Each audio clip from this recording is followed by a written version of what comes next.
Yo,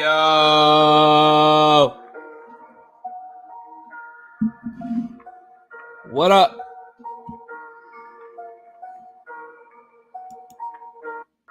Let's get it.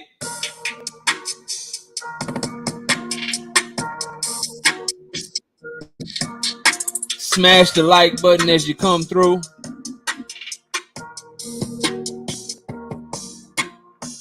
If you want to donate to the Cash App or the Super Chat, you see where it's at below. Shout out my brother A1 Hoops on with the Cash App he dropped at the end of the show on Monday night. Headbutt the like button, punch the like button, kick the like button, run the likes up.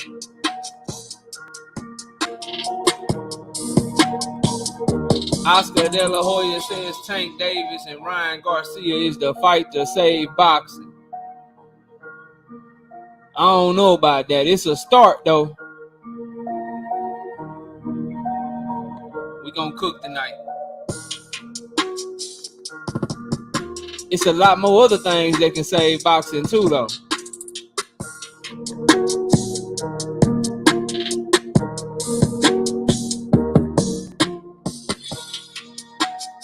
Ricky, don't play with me like that, Ricky. Ricky, don't play with me like that. I changed the title of my whole show. Let it go. Ricky just got me turned up, man. KQKC doing good, Age Entertainment. Well, there y'all go. So was I right or were you right? Ricky, was I right or were you right? But see, I came back over to your side, so I think we both was wrong. But I'm going to say that I was right because I don't know, bro. I'm just happy to get the fight. Turn up. Mr. Make the Fighters in the building.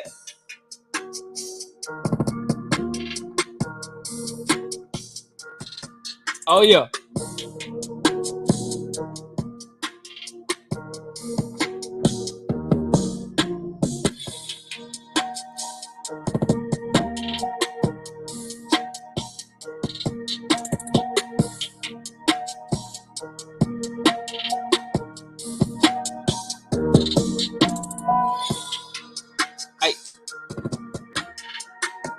I just want to start rapping. Every time I hear this beat, I just want to start freestyling. But then I remember I ain't that good.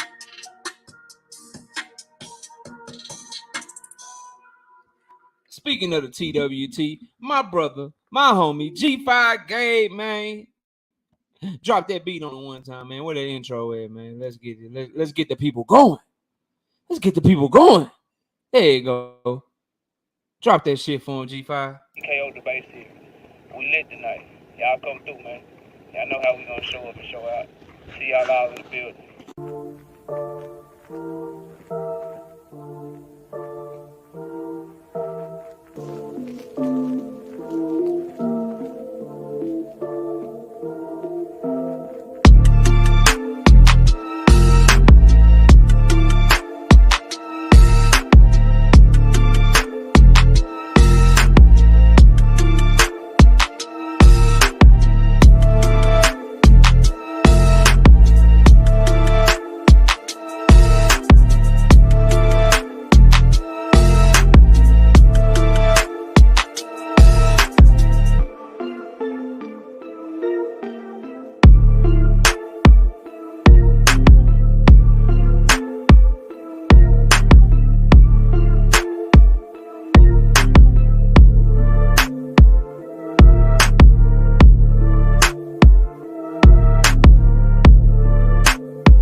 Welcome to another episode of Knockout Boxing 86 TV. It's your boy KO Knockout.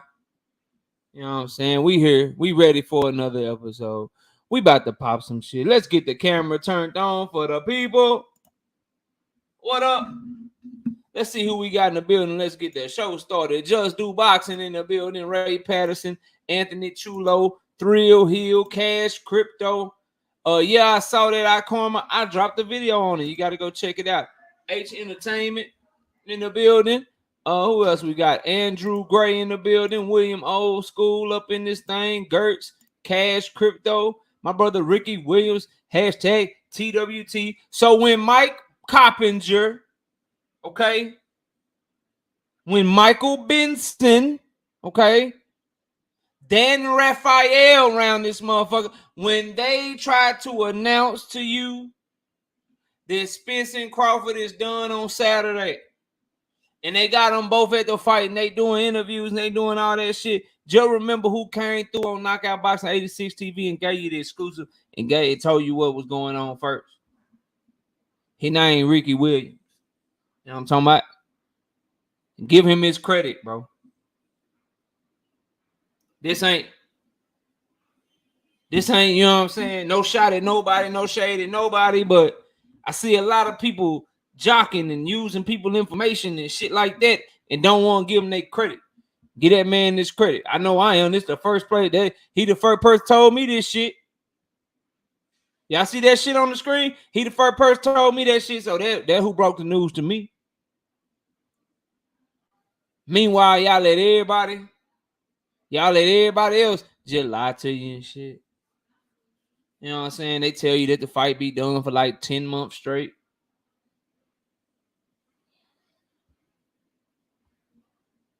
They let you know what I'm saying? So we're going to give Ricky his credit. Philly Bull 91, what up? Edgar Chavez, what up with it, bro? Johnny Q, what's popping, man? Gertz in the building. Who else we got? What not me in the building. What up, bro? Omega Red, my bro. Oh shit, what happened? Omega Red in the building. What up? Macadus South Oz Boxing. What up? Rodzilla Jones. What up, bro? Chris Schaefer. What up, homie? Anthony Thompson. What up? Let's get it. Sneak this and Tank is at an all-time high. They ain't even sneaky with this shit no more.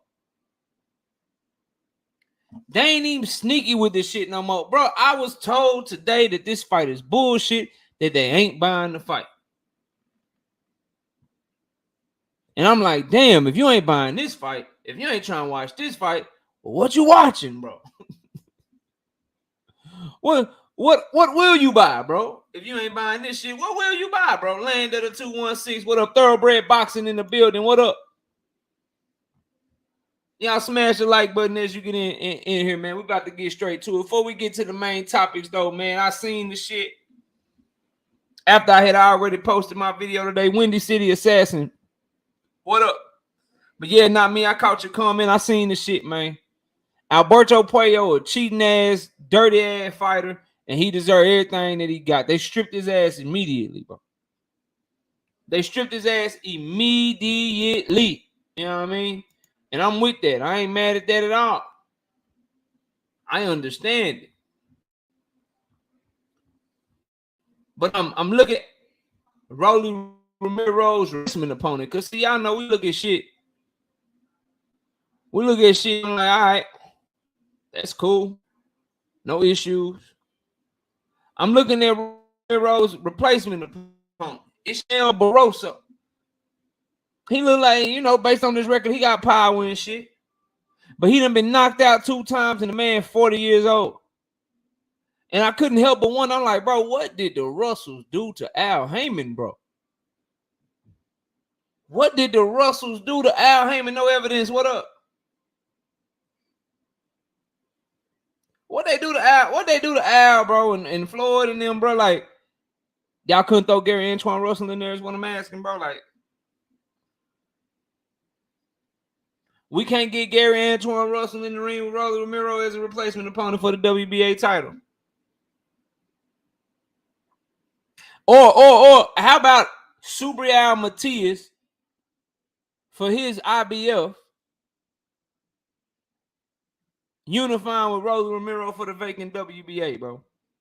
See, they don't never do that shit for people like Matias and Rolly. But Lomachenko, him and Luke Campbell, they unified Lomachenko's WBO, WBA, and they fought for the vacant WBC. I remember that shit, man. Mr. Lightning, what up? So that was one thought. Like, why this dude? He 40. My daughter in the building, Nivea, what up? I don't know if Miss KO came through, but what's up, baby? She probably doing something busy back there, you know. DJ say Gary Russell injured. Okay, cool. Matias ain't injured. So that was one thing. Like, that's all y'all got for me, bro. Barroso, huh?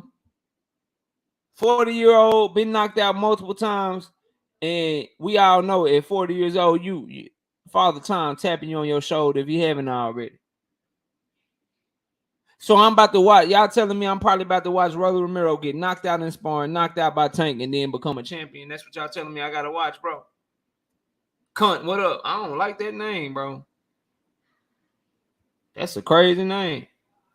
That man's name is Cunt. You trying to make me say some shit that I ain't, you know what I mean? You trying to make me say some shit that might get my shit. They might flag my shit just trying to say what's up to you. My daughter Jada in the building. Don't tell him nothing, Karma. Don't tell him nothing. Hey, let me ask y'all something.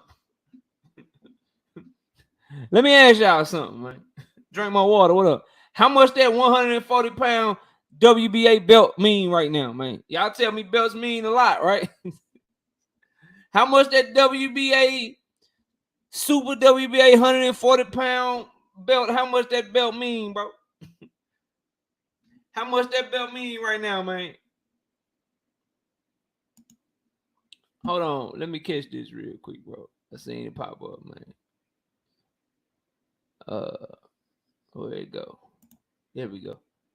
Big Dog Willie, hashtag TWT with the $2 in the super chat says, did you know Boy George was Golden Gloves champ in 1980? Man, appreciate that, man. Appreciate the information. Look, man. Oh, Kareem, you great. Let me give my brother Kareem his wrench real quick. But look, bro, on some real shit, though. Like for real, y'all. For real. I keep telling y'all, I be right. Y'all just don't want to. Y'all don't want to admit I'm right, bro. And I'm just going to keep throwing it in your face. Remember, we started the conversation, and I told y'all, I said, bro, these belts don't fucking matter, bro. And people hopping up on the panel and shit. Oh no, Poyo just got stripped, Drink. Poyo just got stripped. He a PED user. They stripped his ass. Drink. He a PED user. He a cheating ass dude. He get him up out of boxing. They stripped his ass, and now Rolly Romero about to fight. What the dude name? I had it right here. He about to fight 40-year-old Ishmael Barroso. That who he fighting? There she go. I knew she was coming through. My wife in the building. What's up, baby? I knew she was coming through. Right? So I told y'all a lot, and people was coming up on the panel, bro. We did like 2 live streams, but I had to do a part 1, part 2. You know what I'm saying? The homies and stuff was talking about it on their channels and shit. Like the shit caught wildfire here on YouTube. But you see how I can just keep pointing the shit. Like people was like, "Oh, those are old fights, knockout, of course." Blah blah. I said, "All right, cool. Let's keep it going then." Let's keep it going then. Let's keep it going then. And time again, as we continue to go through this year in boxing, bro, these belts just, it's showing y'all that they don't mean shit, bro. It's showing y'all that they don't mean shit. Because the sanctioning bodies that give you the belts are corrupt. Because the sanctioning bodies that do the rankings for the belts are corrupt. Like, explain to me, right? Just off the rip, off the top of my head, explain to me how Ishmael Barroso, right, is above Jose Ramirez in the ranking. He above Akhmadov in the ranking. Ishmael Barroso got knocked out by Akhmadov. How is he ahead of him? You see the shit out like this is the shit that they tried to, y'all will allow them to fool y'all with, that they can't get over on me, and that's why I be ahead of the game and shit. People argue with me. Then they got to come back and tell you I was right. Ishmael Barroso is number 1 in the WBA rankings. He 40 years old, about to fight Rolly Romero. Behind him in the rankings is Batir Akhmadov. Batir Akhmadov knocked out Ishmael Barroso in his 4th professional fight. But Barroso is ahead of him in the rankings, and he's the one getting the shot at Rolly, not the dude that knocked him out. Make that shit make sense, man.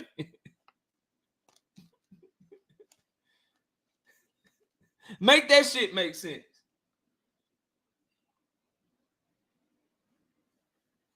Brother says Rolly has connections. I mean, hey.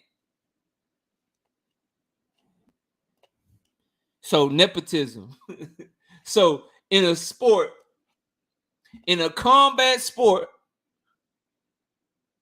where you could die in the ring, it's not important to work your way up, and winning actually doesn't matter because you can knock somebody out. You could knock somebody's ass out and then they get a shot before you get your shot. Chef Sosa, what up? Yeah, he lost to Puello. But if anybody deserves a shot at the vacant, I would think you can't put Barroso in there over somebody that got their ass that he got knocked out by. It just don't make no sense. If Ryan Garcia get knocked out by Tank Davis, what would y'all think of Ryan Garcia getting the Devin Haney fight over Tank Davis? Because they say, hey, man, you know,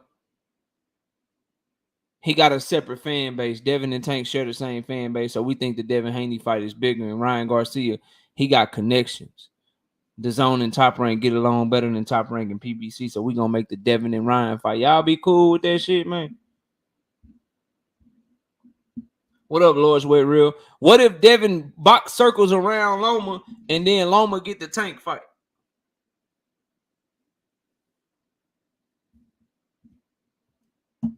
I'm asking y'all, does winning matter to you? Todd Swindle, what up?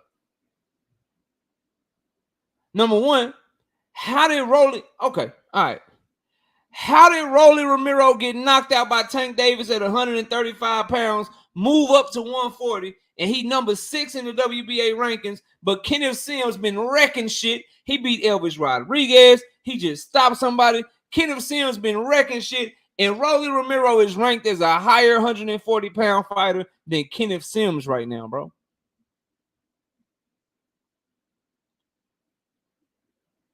Rolly Romero is behind Gary Antoine Russell and Jose Ramirez, and he getting a shot before them.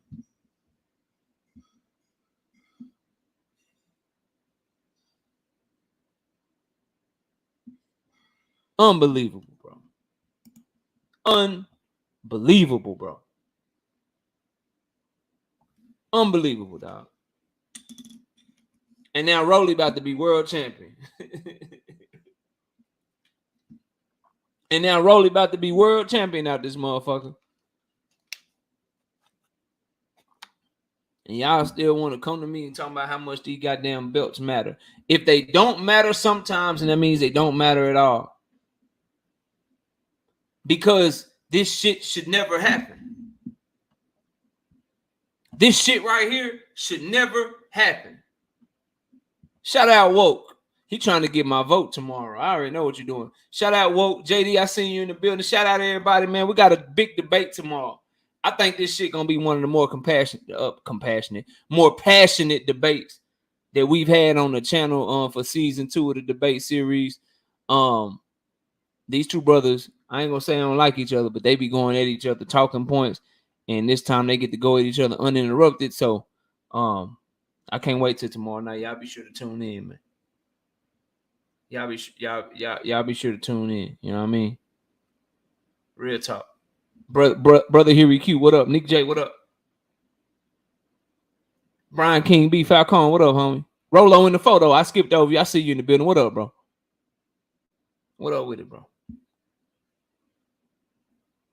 So That's my thing on the Rolly situation. And Puyo, get your cheating ass out of here, you cheating, cheater, pumpkin eater ass dude. Like, get the fuck out of here, bro. Get out of here with that cheating ass shit. This is already a dangerous sport. You trying to get a leg up and shit with cheating. Get your ass out of here. Canelo, Conor Ben, all y'all cheating ass people, get the fuck out of here, man. That's where I'm at with it. But the actual corruption in politics and Rolly even being in that position in the first place, that's what fucked this whole thing up, because he never deserved a shot. Now we got Rolly getting a shot for a world title against a 40-year-old. If boxing were doing what they supposed to do, get that shit to Matias and Rolly Romero. Yeah. Yeah, Quiet Elliott, what up? C Money Bedstein, a building. What up, bro? Big Ray, what's up, homie? In the building boxing, what up? So yeah, bro, get that shit out of here, dog. I'm not trying to, man. Listen,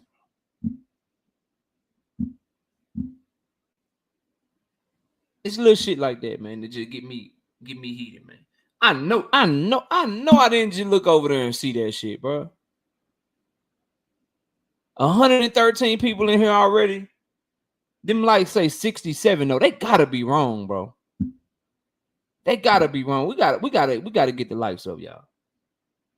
I understand, bro. Like, I work hard, you know what I'm saying, to grind and shit. So I understand everybody can't donate. I'm a very frugal person myself. Everybody can't hit the Cash App. Everybody can't hit the Super Chat. The ones that are able to, I appreciate you. We working over here. But we got to do the free shit, y'all. We got to do the free shit, man. We got to. Because that's going to make people share. That's going to get more people in here. And it takes very minimal effort. So if you love the content, you know what I'm saying? Even if you a hater in the background and you don't love the content, if you're watching, at least respect the fact that I'm taking time to get y'all this content and hit my like button, bro. It's 114 people in here. No reason we can't have the likes over 100, man. No reason. So please hit the like button. Punch it, jab it, elbow it. You know what I'm saying? Grab the like button like Devin Haney. Clench the like button like Devin Haney. I don't know, man. Just get them likes up. Let me stop for y'all. Take y'all likes back and shit. Man, I'm taking my motherfucking like back, man. Take my like back. This nigga said something. This nigga said something about Devin. This nigga said something about Devin. Man. Don't let the likes drop, man. Don't let them drop, bro. Keep them up. Keep them up. Shout out Big Dog Willie, man.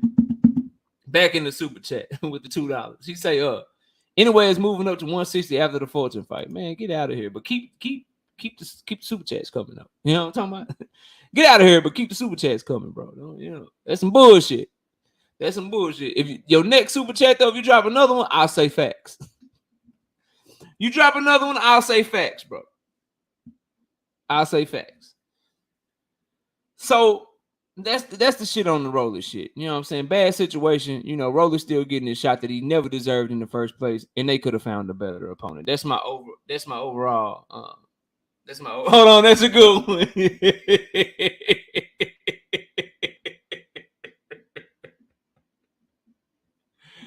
Oh shit, that's a good one, bro. Thank Father say, clench the like button like Tank clench his purse at the press conference. Damn.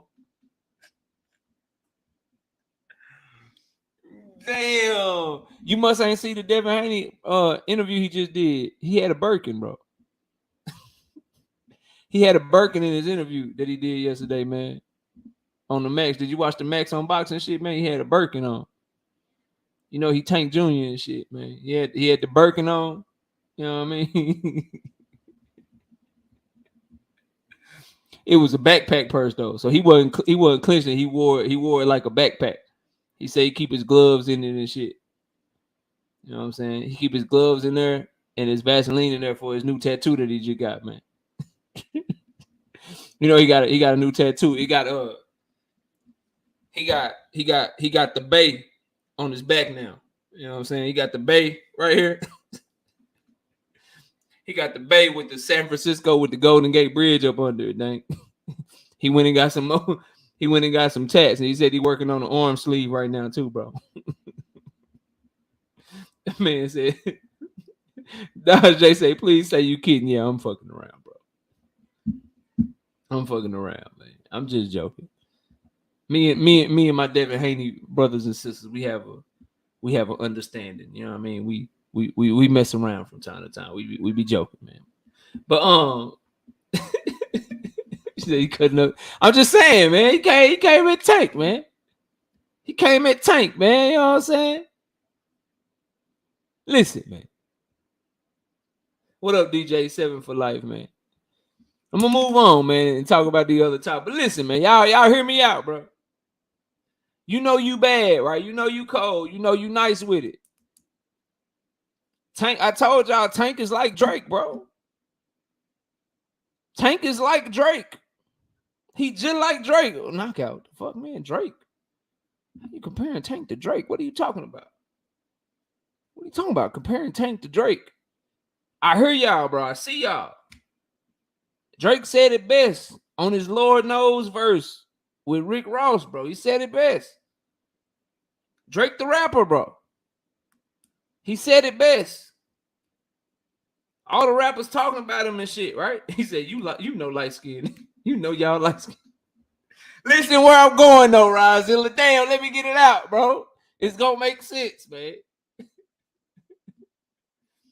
Look, man. The reason Tank is like Drake, and Drake said it best. All the people coming at him and shit, you know what I mean? He said,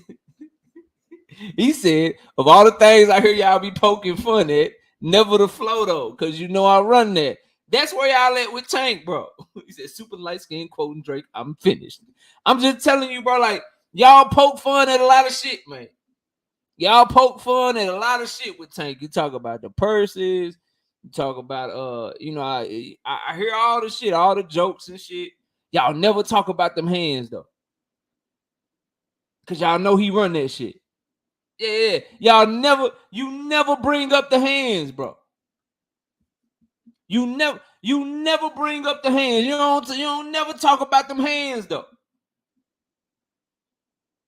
You never talk about them hands, man. You never do. You always talk about some other shit. Because you know if you get to talking about inside the ring, you got to give that man his respect. You know if you get to talking inside the ring, you got to give that man his credit. See? I done figured y'all out, bro. It's all a distraction. It's all a distraction. BFTB, what up, bro? Fire ass show today, man. Fire ass show. Shout out Big Dog Willie back in that super chat with the $2. He said, knockout boxing 86 looks like Freddy Krueger. Facts, bro. Facts. I look just like Freddy Krueger. Just like him, bro. Just like him. That's my twin, man. I ain't lied to you. I told you I got you. You draw A. It's facts. You know what I mean? It's all facts. But let's get through these topics, man, so I can drop this link for y'all, man. You know what I mean? I'm 6 likes short of 100 though. I just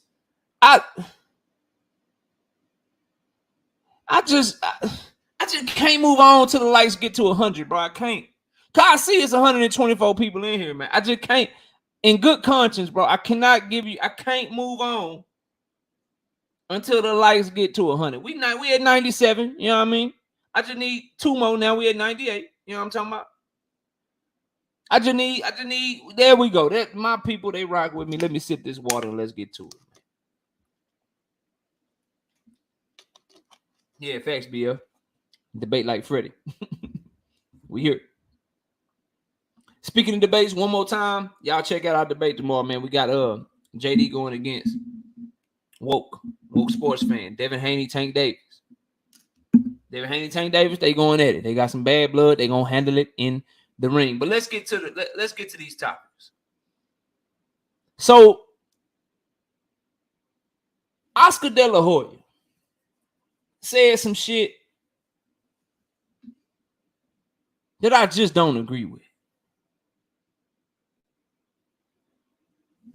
Woke sports fan says, what happens if Tank loses to Ryan? See, I seen you say that shit a lot. And I gotta ask you, because see, most Devin Haney fans, like Dankfather, BFTB, and BF like both of them. Neek J, Jay Grant Jr., Doug Right Side. Most of them want Tank to win because they want that scalp to be on Devin's wall. But you keep bringing up Ryan beating Tank as if you're a little scared. Like you want somebody to do Devin's dirty work for him.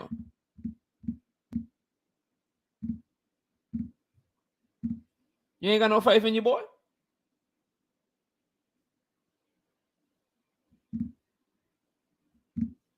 You ain't got no faith in your boy, Woke? Why you trying to? You should be cheering for Tank, man. And I got the breakdown and prediction of that fight on the channel for all the members. Y'all go check it out. We got 3 already up. If you want the Tank Davis Ryan Garcia prediction, I did that shit yesterday. It's been up for the members since yesterday. But if you want to wait for it, it will drop the morning of the fight. That's how we got it scheduled. But let's get to it. Gervonta Davis, Ryan Garcia is a start. But how do we really save the sport of boxing? Because Oscar De La Hoya said this is the fight to save boxing. I'm like, Oscar, that's some bullshit. That's some straight bullshit. It's a start. It's a good start. Press conference been lit. They did the open media workouts. They doing grand arrivals. They got the press conference tomorrow, weigh in on Friday. They promoting it right. They doing everything to make this shit a big ass event. But it's so many things, right? And y'all know I rock with Tank. It's so many other things that I could just think of as I was making this live stream, just off the top of my head, right? It's so many other things at the top of the list that you can get to, like 1, 2, 3, 4, 5. So you could get to like 7 things off the top of your head that would save the sport of boxing before you get to Tank and Ryan. Before you get to Tank versus Ryan, I think it's a start. I think it's a big fight. I think it's going to bring a lot of eyes to the sport, hopefully generate some new fans. It's going to generate a lot of money in Las Vegas. It's going to generate a lot of money in the city, not just at the venue, but in the city. And it's going to show these venues, these networks. It's going to show these people that pay for site fees that there's money in boxing. And if you show people that they can make money in boxing, more investors come to boxing, which is going to give us the better chance of having the big fights. Y'all know what would save, and I got a video on this today. Y'all know what would save, like just off the top of my head, what would save boxing more than Ryan and Tank is if this heavyweight card they talking about in Saudi Arabia happened.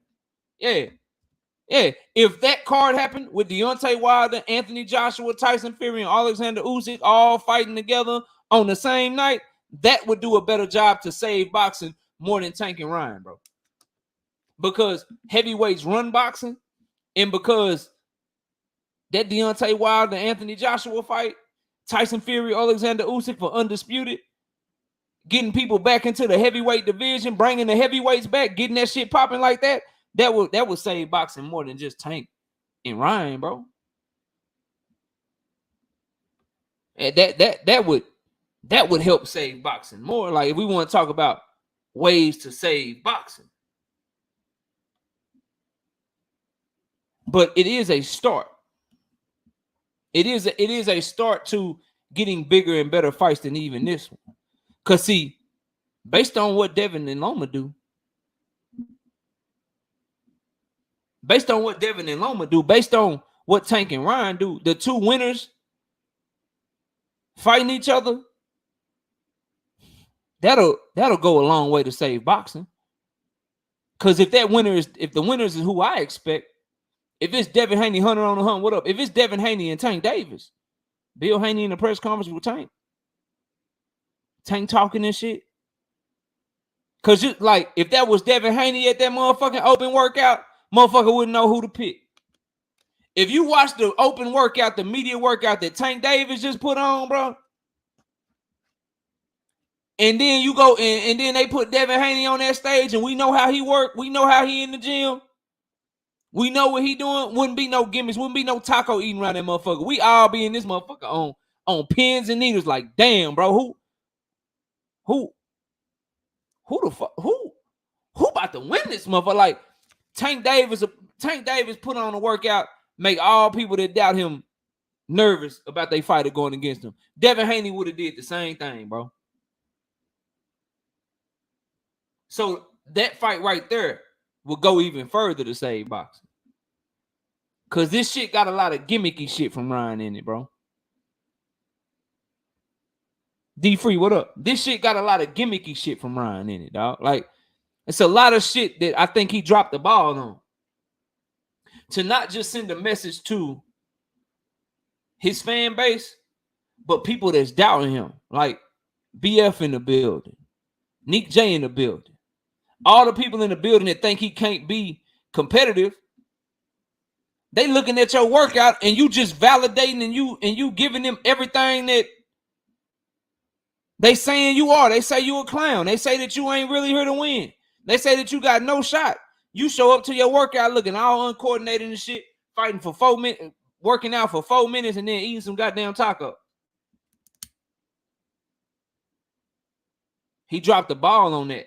It's other fighters that you put in that position that ain't gonna drop the ball. Straight up. He dropped the ball on that shit.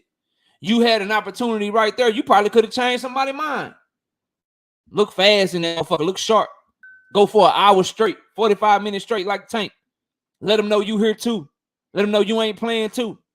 So this fight is not going to save boxing. It can be a part of it, but it ain't going to save boxing. What will save boxing? It's going to rub something the wrong way, but y'all know how we do. We don't give a damn. What will save boxing is some better fucking fans. Yeah. Yeah, you know, we ain't biting our tongue. We got plenty of data and plenty of facts to back up everything we're saying. What will save boxing is some better goddamn fans, man. Yeah, you know, fans with common sense. Fans that have integrity, you know. Fans that when they say they really want to see the best fights, they really mean that shit. Rick Tim, what up, homie? That would save the sport. Fans that aren't so easily fucking fooled, misled, manipulated. Phillies, what up, homie? That would go a long way to save the sport of boxing. Because we ain't got no, bro. Do y'all understand how backward this shit is? As boxing fans, like boxing fans are the one that spend money but ain't got no power because boxing fans are so dumb and so easily manipulated, bro. Think about that shit. You were so easily manipulated. You were so easily led astray. You're so easily distracted that you are spending your money on shit. You are the customer with no power. What other business can you name that in to where you can buy shit? You can buy shit and have no power. Literally every other walk of life, they be like, the customer is always right. Not boxing. They be like, let me take this right here, this rock right here, and I'm going to throw that bitch over there. Wherever it land, that's where y'all going to go to. That would save the sport of boxing, bro. If we were just smarter. If we would just put the sport before the fighter or before the promotional company or before the network. If we put the sport first and we say, hey, bro, look, I fuck with this fighter, you fuck with that fighter. That's cool. Like we both like boxing more. And this shit right here don't make no sense, right? Because this happened, that happened, that happened, that happened. And we see the facts. So let's just say that this shit don't make no sense together. And everybody be on the same page, and it will force them to bend to our whim because we the ones spending our money and shit. No, not us, though. Not boxing fans. No, not boxing fans, though. Not boxing fans, though. Boxing fans will make sense of the dumbest shit. They will make sense of some of the... I've seen people make sense of some of the dumbest talking points. Some of the dumbest shit that I've heard have been right here on YouTube from boxing fans, bro. Real shit.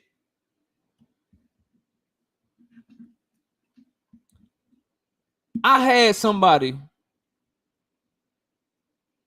and I'll give you a couple of examples, bro. I'll give you some of the dumbest things that I've heard, right? I have heard people. I've heard people like out of my own mouth.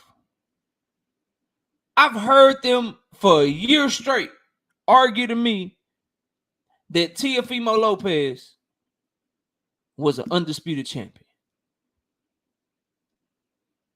Now, we all know that franchise belt that he had is not in every weight class. We all know that when they really put the real list up of undisputed champions, that they didn't include Teofimo Lopez on that list.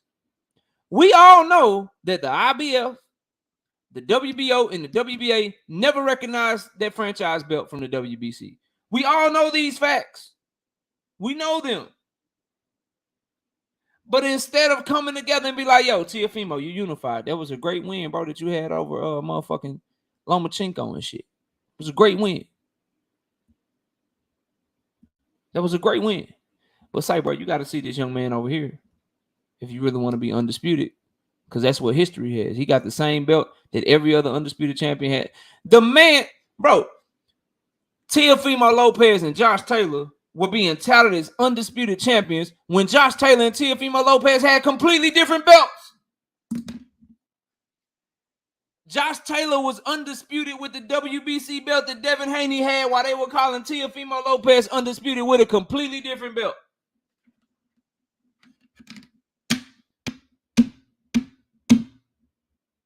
And I'm listening to fight fans argue about this shit and then wonder why, but then it'll be the same ones to tell you that we don't get no fights. Well, yeah, dummy, because you arguing stupid ass shit and you supporting the shit that they telling you. So as long as you supporting it, they gonna keep doing it. Just dumb shit, bro. Just dumb for no reason, right?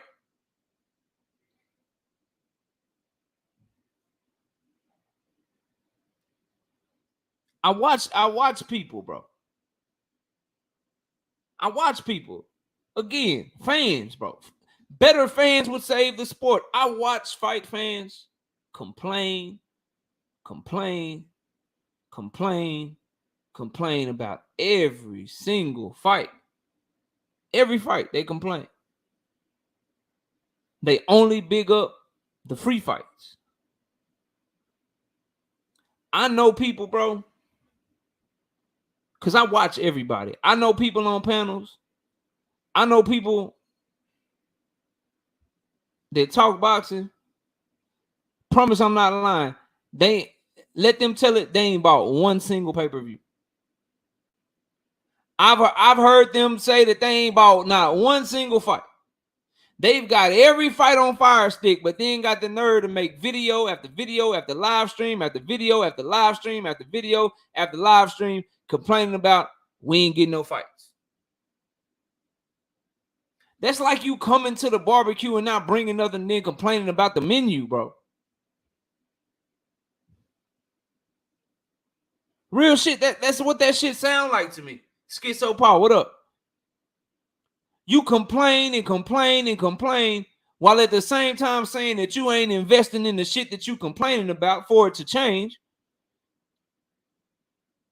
You say you ain't investing in it. You say you ain't paying for it, but then you complain about a product that you're not paying for anyway. Who made y'all? Who created y'all? Who raised y'all? Who came up with the logic of y'all, man? Who came up with this type of logic, bro? Who came up with this type of logic? I'm going to complain about some shit that I'm not paying for and be mad that it ain't the product that I want.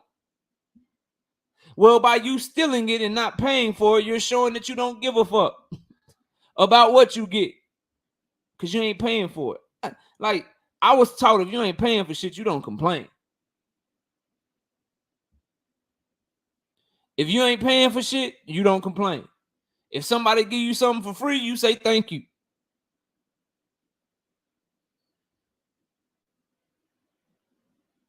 And then, like, I ain't no thief.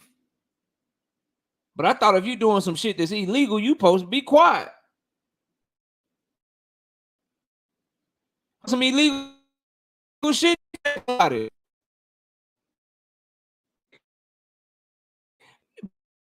People are power shit, man.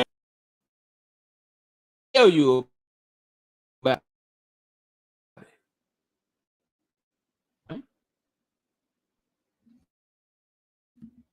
Do that. Let me turn on real quick. Start tripping in a minute. Sometimes my camera, using the camera, make the trip out, bro.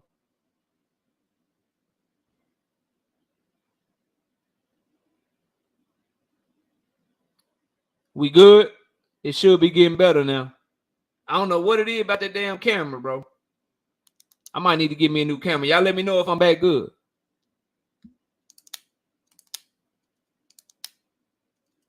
Let me know so I keep going. All right, we good. Chulo say we good. All right. Specific volume, say 100. Yeah, that's all I'm saying, bro. Like, so that's another issue with fight fans, bro. That's another issue. So better fans, right? Better fans would help save the sport. Here's a big one. Here's one that's real common sense. Because Gervonta Tank Davis and Ryan Garcia is a very good start, bro. It is. Not mad at the fight. You know what would save the sport? And I'm going to look directly at the person that said this first. These promoters having their interest in what's the best interest of the fighter and not the best interest of themselves. See, Oscar De La Hoya don't want me to remember. He don't want you to remember. He don't want nobody to remember that he tried to sabotage this motherfucking fight. See, if he really believed that this was the fight to save boxing, why did he do everything he could not to make this motherfucker? Y'all don't remember Oscar De La Hoya lying to us and saying that that if you win the fight, we want Ryan Garcia to be the A side if he win, because that's just how boxing always goes. If you win the fight, you become the A side. We don't remember this shit. We don't remember him saying that shit. That all we want is in the rematch clause if Ryan wins for him to be the A side, for us to be the A side. But when he lost to Shane Mosley was still the B side when they did a rematch. Y'all don't remember Ryan lying to everybody? So you talking about this is a fight that'll save boxing, but what will save boxing is if maybe you had a little bit more integrity. Maybe if Ryan didn't have to push so hard for you to make the fight because you didn't want to make the fight in the first place. Right? What about when Oscar told y'all that was all that was holding up the fight was the rematch clause? And then remember it was reported that they fixed it for him and they did everything he wanted. And then they sent it back to him. And then he said there was some more issues that they had to fix. Some more issues that he had to fix. Or how about this? How about if you allow Jaime Munguia to fight some goddamn body? Won't that save boxing? Wouldn't a Jaime Munguia versus motherfucking Jamal Charlo fight have been nice to help save boxing and keep big fights going? Or Jaime Munguia versus Carlos Adames to put him in position to be champion and shit? That wouldn't have helped save the sport of boxing. That wouldn't help boxing, bro.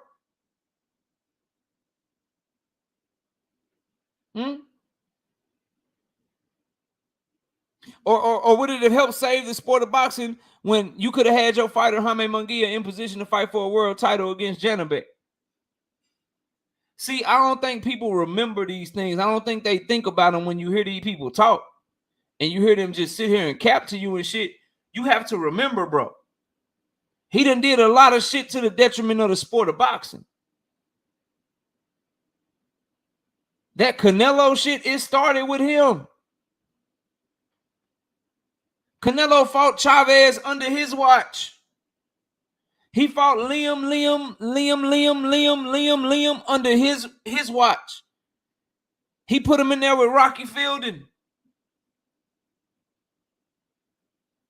He did all of this shit while fight fans were clearly calling for other fights. Now you want to save boxing, though. You had the biggest name in the sport of boxing than Canelo Alvarez at the time? Can anyone in the chat right now, bro? Anyone that can hear my voice, what fight did Oscar De La Hoya give you with Canelo Alvarez that you wanted? What fight did he give you with Canelo that you were calling for, bro? Real shit. Let me know.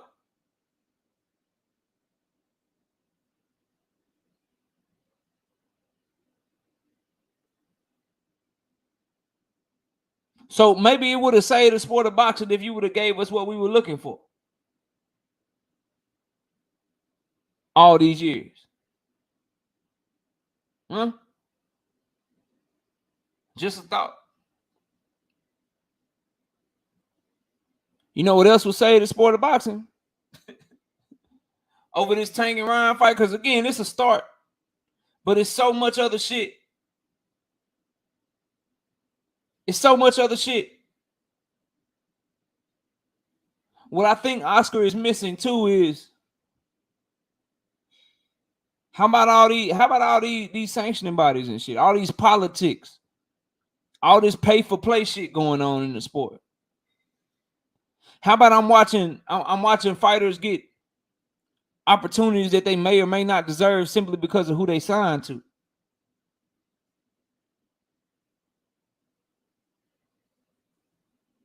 Mayweather Promotions had Richardson Hitchens for years.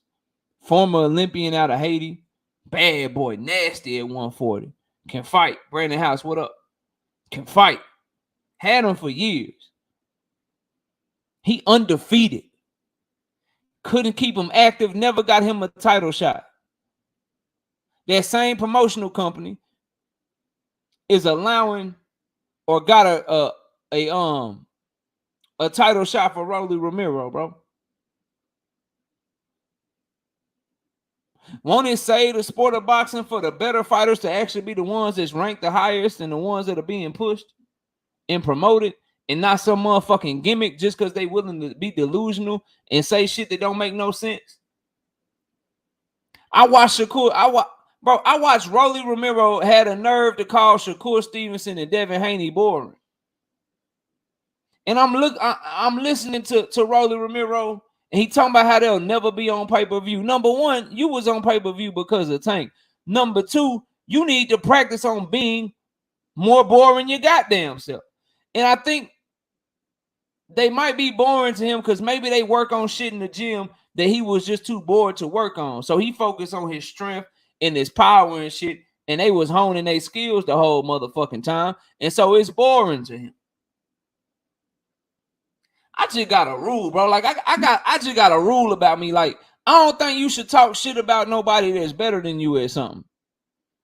That's just me. Like, if two people do the same thing, then one of them shouldn't talk shit to the other one because you know he better than you. That, like, I don't understand shit like that. Like, when you watch the NBA playoffs, bro, like, I don't understand Patrick Beverly talking shit to LeBron James, bro. I don't understand Draymond Green talking shit to players for all these years that is way better than him. I don't understand Rolly talking shit about fighters that have accomplished shit that he could only dream of accomplishing. Boy, you talking to an undisputed champion and a 2-division champion. How about some realistic fighters in the sport of boxing?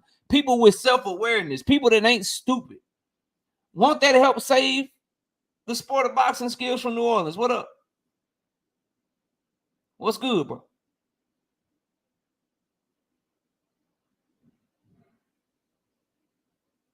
How about we don't have sanctioning bodies changing their motherfucking rules, right? How about we don't go from water to water because the dude's a Mexican and it's a WBC fight, huh? How about we don't Oscar Valdez a motherfucker? Can we do that? Won't that help save the sport of boxing more? Since we want to have since Oscar want to have this conversation, let's talk about it. Won't holding everyone accountable, like, so this the hypocrisy, bro. This is the shit that just drive me up a wall, bro. This is the shit that drive me up a wall. I'm gonna keep it all the way real with y'all, as I always do. Cheaters deserve to be punished. So don't get me wrong. I ain't making excuses for nobody. But what's the difference between Alberto Puello testing positive and Oscar Valdez testing positive, bro? But see, it goes back to the fans. They able to get this shit off on us because people don't even see the forest from the trees and they just rock with the shit. They just rock with the shit and they don't even really think about that shit. What's so different about Oscar Valdez popping dirty for PEDs and Alberto Puello popping dirty for PEDs to where Alberto Puello gets stripped immediately, bro? And Oscar Valdez,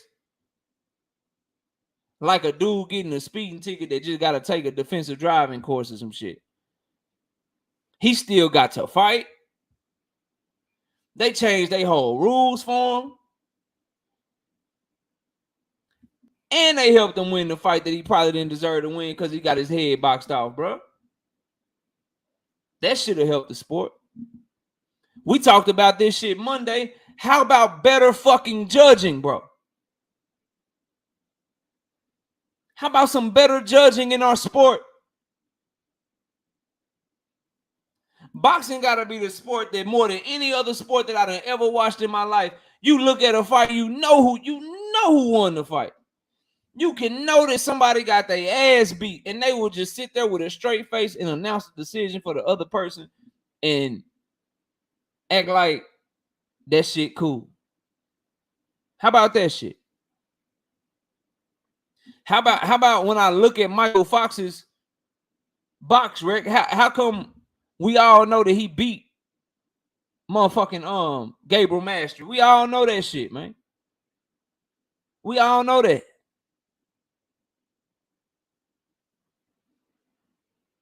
Some of the worst scorecards, I feel like damn near every week, bro.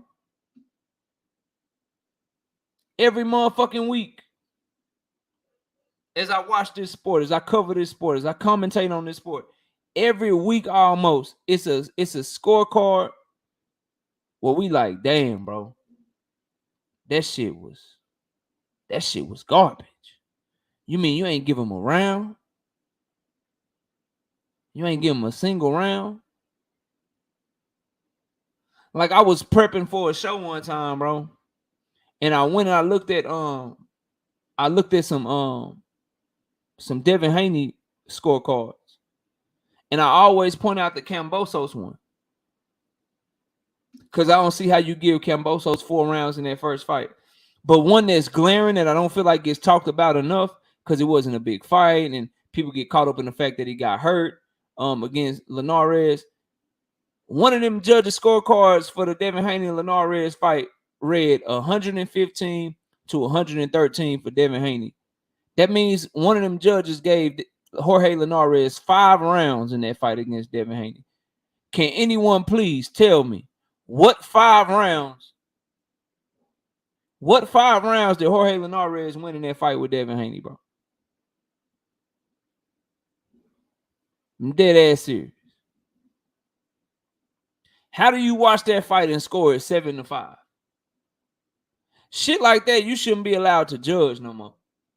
Or I ain't gonna say you shouldn't judge no more. They should like bump you back down to like 4-round fights, 6-round fights, and then you got to get some right and shit, and you got to judge them, and then you can work your way back up. You can work your way back up.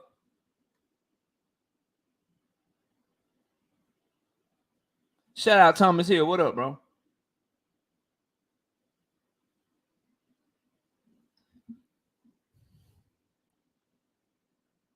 When we say shit like save the sport, I take that shit serious because I love this sport, bro.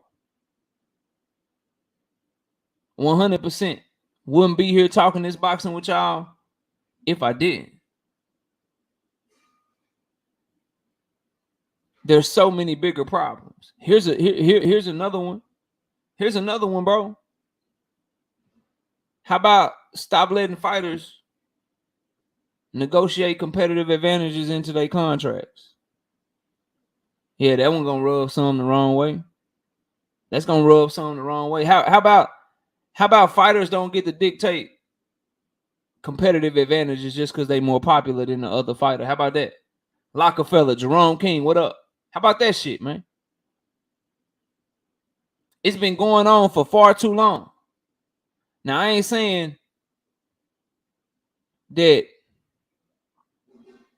Floyd and Oscar and Tank and all these, I'm not saying that they can't win without these competitive advantages, but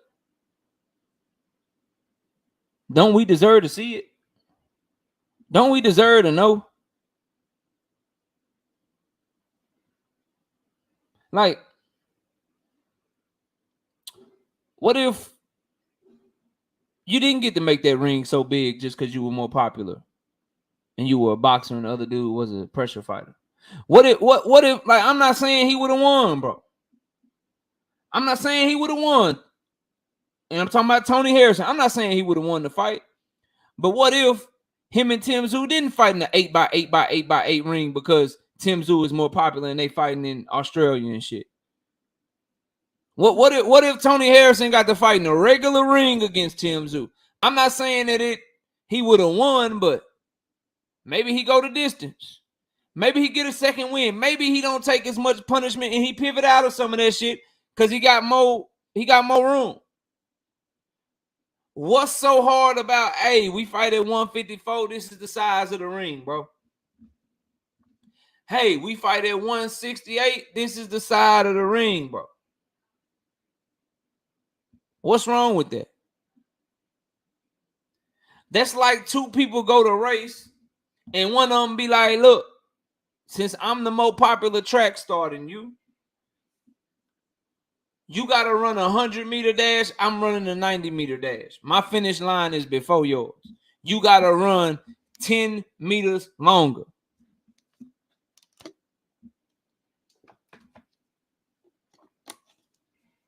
Wouldn't that bring excitement back to the sport if fans didn't feel like shit was so rigged with the judging, with the politics, allowing people to cheat while punishing other people, negotiating contracts that can give you an advantage or give you the perception of an advantage?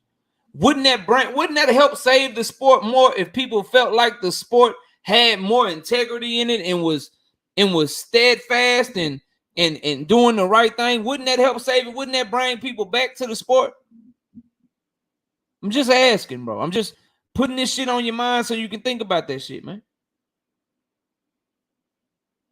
Real shit.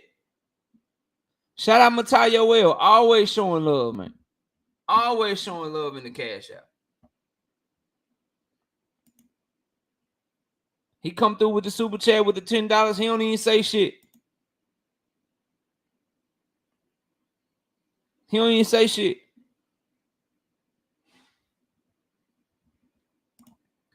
Lewis 4500 say, what about Tank is a 135-pound fighter? So why Ryan couldn't make 135 pounds? Don't fight him then, bro. Don't fight him. If you're a 135-pound fighter and somebody don't want to make the weight to fight you, don't fight him. Send the contract how you want to send the contract and go from there. But if you're going to fight him, then you just make weight and you get it popping, bro. You make weight and you get it popping. And it's this shit right here, bro. So let me ask you, Rick, and everybody else. Rick say, and I ain't saying I agree or disagree. He says boxing will forever be corrupted. Our Karma says none of these issues will get fixed. So what we doing this shit for, y'all?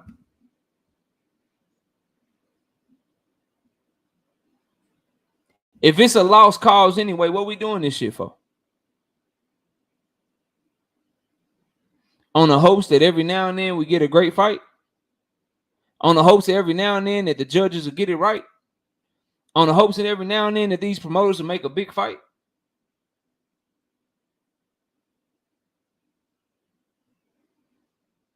If you feel like you fighting a losing battle, right? What's the point? If you can't win, I don't believe that, bro. I don't believe that. I believe we too segmented. I believe we too separate. I believe it's too much fake shit going on. If shit get real and people actually become the type of fans, bro, if boxing had NBA fans or NFL fans, that should be fixed overnight, bro. Cause you not telling them no bullshit. You ain't telling them no bullshit. They ain't buying it. They gonna stop coming. They gonna stop spending their money. They ain't with none of the bullshit. The networks and shit, man, they ain't with none of the bullshit with them, man. Look, you give us the best product. These players need to play each other. These dudes need to play when they healthy. They punish your man. Listen, the main thing is us, bro. And if we had this defeatist shit, and I'm not saying you, Rick, but if we just act like shit can't change and we just accept the shit, then I don't even know what we doing this shit for.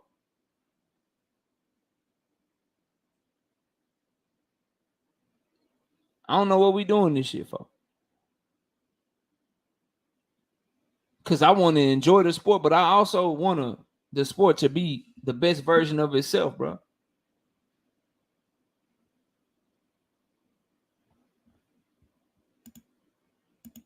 Straight up. The entire structure got to change, Rolo, in the photo. Yeah, it got to change. It got to change. And if we really want fights, we push for that shit to change. We be man, listen. If people really wanted fights, it be petitions left and right. Get rid of this sanctioning body. Get rid of that sanctioning body. Ain't nobody pissed off at the WBC. We be mad for like a day.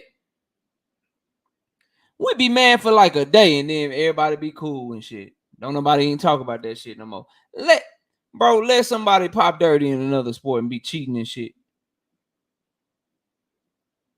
Let them be cheating and shit. Man, they ain't even putting Barry Bonds, just the stigma of the shit for Barry Bonds, bro. He got a stigma over him. He ain't never even popped dirty before. None of that shit. They still trying to blackball that man. Cause them fans and that institution and that sport over there, they do not play that shit no more.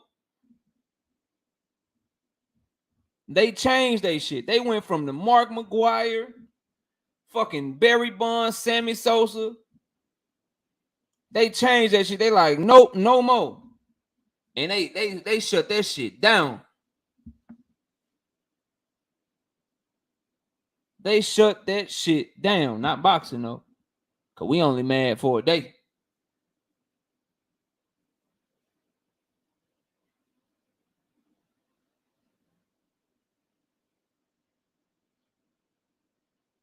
But hey, man, that's what will fix boxing. Now let's get to some actual boxing talk. I don't believe what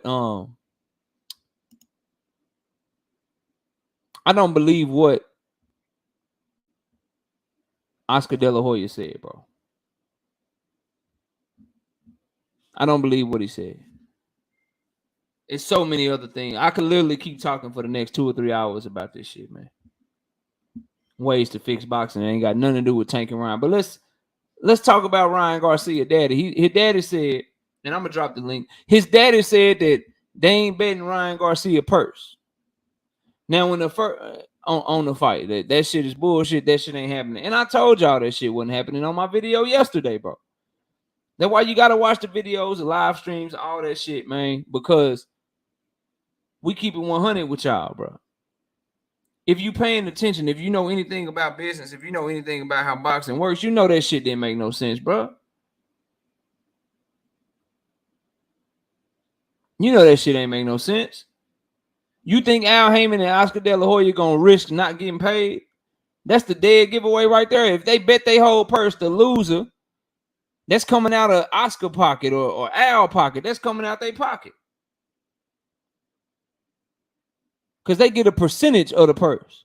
So if you bet your whole purse on a fight and you lose, they getting 10% of zero or 20% of zero, whatever it is they fees is and shit. They not advising you to do that shit. They ain't allowing you to do that shit. Now, you can make a side bet. You can bet out your own money. But ain't nobody putting in the contract where a winner, you know what I'm saying, get the purse. That's just like that dumbass shit that I was hearing Bud Crawford fans say. Hey, man, look, man. Did what they should do. They should do a 40-40. They should do 40-40 and then the winner get the extra 20. They should do a 40-40 and then the winner get 20%. That's what that shit sound like to me, bro. That type of arrangement. Ain't nobody doing that shit, man. Nobody's doing that. Nobody's advising you to do that. Anyone that would advise you to do that is the dumbest advisor, and you need to fire their ass, bro. They are the dumbest promoter, and you need to fire their ass. Either they dumb because they don't have your best interest at heart, because anything could happen in the ring, and so allowing you to bet your purse, risking your life to potentially not get paid, that's some stupid ass shit. Then it's just dumb for you if you a selfish ass promoter, because you risking not getting yourself paid. But Ryan Garcia daddy confirmed it that ain't nobody putting no money up, bro. Ain't nobody putting no money up. And I gotta say, I wholeheartedly been done told y'all that shit, man. I've been done told y'all that shit. Let me drop the link real quick. Platform is open for anybody that want to come talk boxing. We can talk anything that y'all want to talk, man. I done said what I got to say.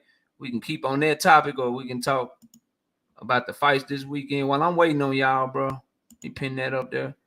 While I'm waiting on y'all, Dave Morrell got a fight this week too. He the co-main event on this Tank Davis Ryan Garcia card. He just called out Dave Benavidez, man. He called him out again. He is calling for that fight heavy, bro. David Morrell Jr. is calling out David Benavidez. They both on the PBC. And I've been told y'all what I think. I think David Morrell washes David Benavidez if they fight. I know David Benavidez ain't turned down shit but his collar. But bruh, he better leave David Morrell alone if he want to stay undefeated. But I want him to fight because I need to see the fight. He is not a prospect, no evidence. That man got the same WBA belt that Tank Davis got.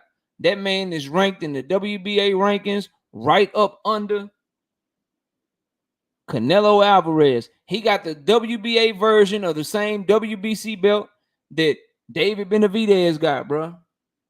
David Benavidez is the WBC interim champion. David Morrell is the WBA regular champion. They the same level of champion right now. He ain't no prospect, bro.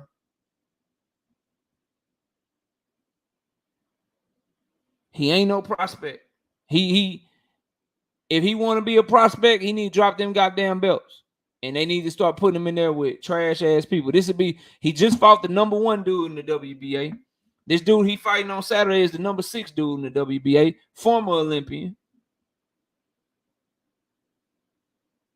And this will get us to stop waiting on motherfucking Canelo Alvarez, bro.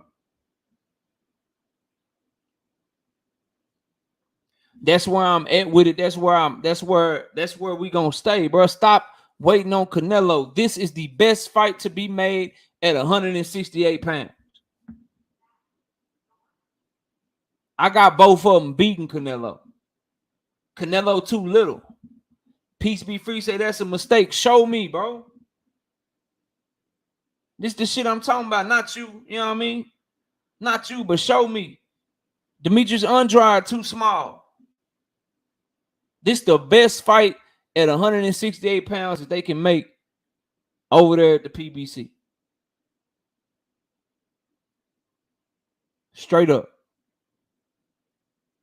Quit waiting around to see what Canelo do, man. Quit waiting around to see what Canelo do. Zoo Gang say Tank going to sleep on God. How much push-ups you want to put on it? I got 100 push-ups on Tank. Anybody want to take that bet? Anybody want to take that bet? I got 100 push-ups on Tank. You talking. But will you bet, and then will you show up to pay your bet when you lose? That's all I know. And the fact that you said on God and you put a lowercase G, I don't even know. I know the G supposed to be capitalized. What I was taught. Shit. I was taught you capitalize the G. Little G, them the idols and shit. Them the fake gods. You know what I mean? Them the fake gods and shit. You know what I mean? The real guy's supposed to have a capital G, bro. I don't know what that shit about. Shit, I don't know what that shit about, homie, but hey, do you? Do you? But we locked in though. Zoo Gang. Somebody screenshot that. Y'all know they run off. You ain't gotta hold me to nothing. I pay all my debts. You just show up and you pay. That's all. You just show up and you pay. But David Benavidez and David Morrell, I want to ask y'all, bro. What does David Benavidez do in the ring better than David Morrell, bro? Straight cut boxing. He should use lowercase based on context. Okay. All right, straight cut. You an English major? Hey, straight cut. Straight cut is a literature major, English major. Actually, KO. Actually, bro. The lowercase in this vernacular is correct because of the context of this conversation that you guys are having. Oh, man. No evidence says volume.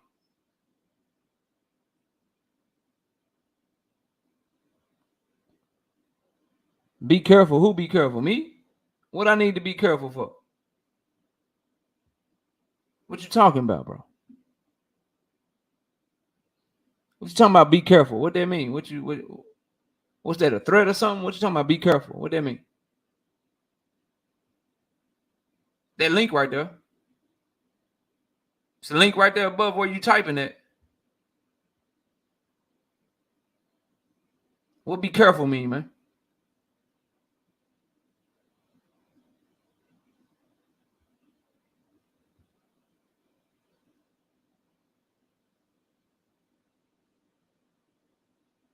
I want you. I want you to explain what you mean by be careful. Go ahead and hit that link. It's right there for you. 7 to 8, Zoo Gang. 7 to 8. But if you want the full breakdown, you have to wait till the day of the fight. Unless you want to join the channel as a member, we got the prediction up for the members. If you want the complete breakdown. You from B-More and you picking Ryan? The city's disappointed in you, bro. Brother say he a tough guy. Let him be. Yeah, whatever. You from Baltimore and you picking Ryan, bro?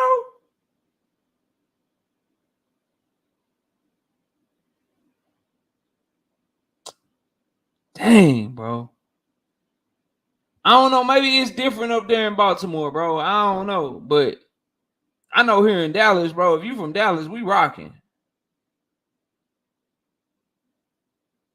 You know what I'm saying? Like if you from, I don't know how y'all doing it up there. Lord Swear said, fuck no, because he from the city too. I just know how we rock. Maybe it's a Texas thing, but for me, if you from Texas, I'm riding with you. If you from Dallas and the other person from Houston, I got Dallas, bro. But Texas, I'm riding with you, bro. Shout out to the OG Mr. Month. Hold on. Becoming a member to the channel. I appreciate it, OG.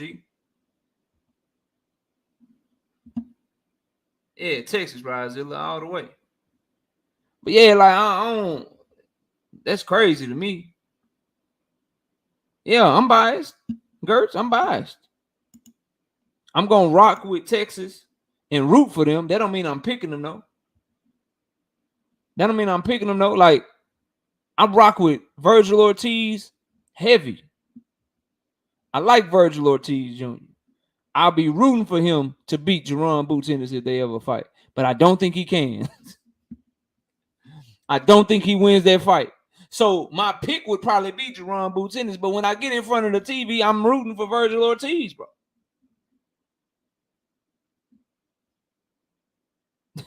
unless it's Virgil Ortiz. Like I'm rooting heavy for Virgil, but if he getting there with Jerron Boots Ennis, I'm nervous. I'm nervous, bro. Just what it is with me, man. What Rick talking about? I see you, D Free. I got you. Hold up. Rick say, KR mentioned to Fanon the other day that when dudes are typing slick and are offered the link, yeah, don't hit it, but keep typing. It's an automatic dismissal. He stopped typing. He stopped typing. I ain't seen him type since.